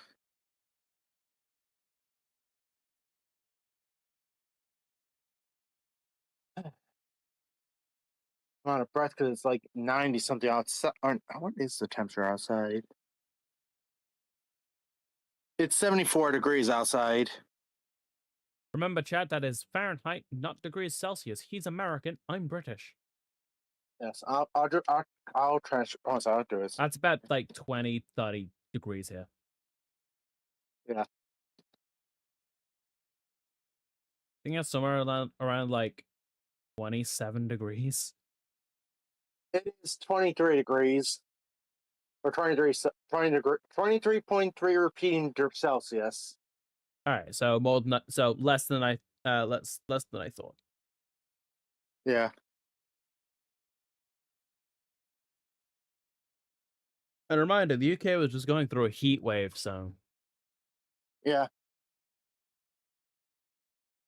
Also, my brain is still not mentally recovered from the pissing heat wave. You know what's funny, Ace? I had mentioned, I think and I think it was my chat, and they mentioned heat wave. So like, it sucks that like, oh no, it was actually my chat. I asked like, I'm finding that that the Europeans don't put they don't put air conditioning in their houses or anything. And I think it was Monty said the problem is a lot of those buildings that are in like basically in the EU, not the EU, the UK right now, were actually built by the same stuff. I guess that's what they said. They built the house out of the same stuff they built their ovens out of. Is that right? I Or like their stoves? actually Like, don't know. basically, I'm saying like they use like like the same kind of material. I think it was either, I don't know, it might have been Dutch or saying it, but like basically like brick stoves, brick and mortar stoves, like they aren't like they're right insulator stuff, but yeah. Oh, we got some glowing stuff. Yeah, like if you ever came to I just America, gotta play to the crowd a little bit. I'm just gonna say, if you ever came to America during the summer and experienced air conditioning, you would not want to go back. I don't think I'd want to go back anyway. True, it's England. Yeah. Also, Ace, have I ever told you one of the funniest lines? You know how I told you Jekyll and Hyde is my favorite Broadway show? There's a line there from one of the five board members that basically the ones that Hyde kills. There's like a joke. It's the one that dressed like Napoleon in the show, but he says this line. He goes, "This is England, sir, not the continent." And I never understood what it meant to this day, but like it's just a random line he says. Anyway, And it's funny, and it's funny because as Hyde's killing him, he actually says the same quote back to the guy. Anyway, as I was saying, and with that, us currently at law something or other, I don't really care to check at the moment. That is where we'll wrap up the first Evo Battle XOne stream. Not Evo Battle, sadly, we're not at the good game yet. But with that, the month of memory has begun. And until next time, the in-between.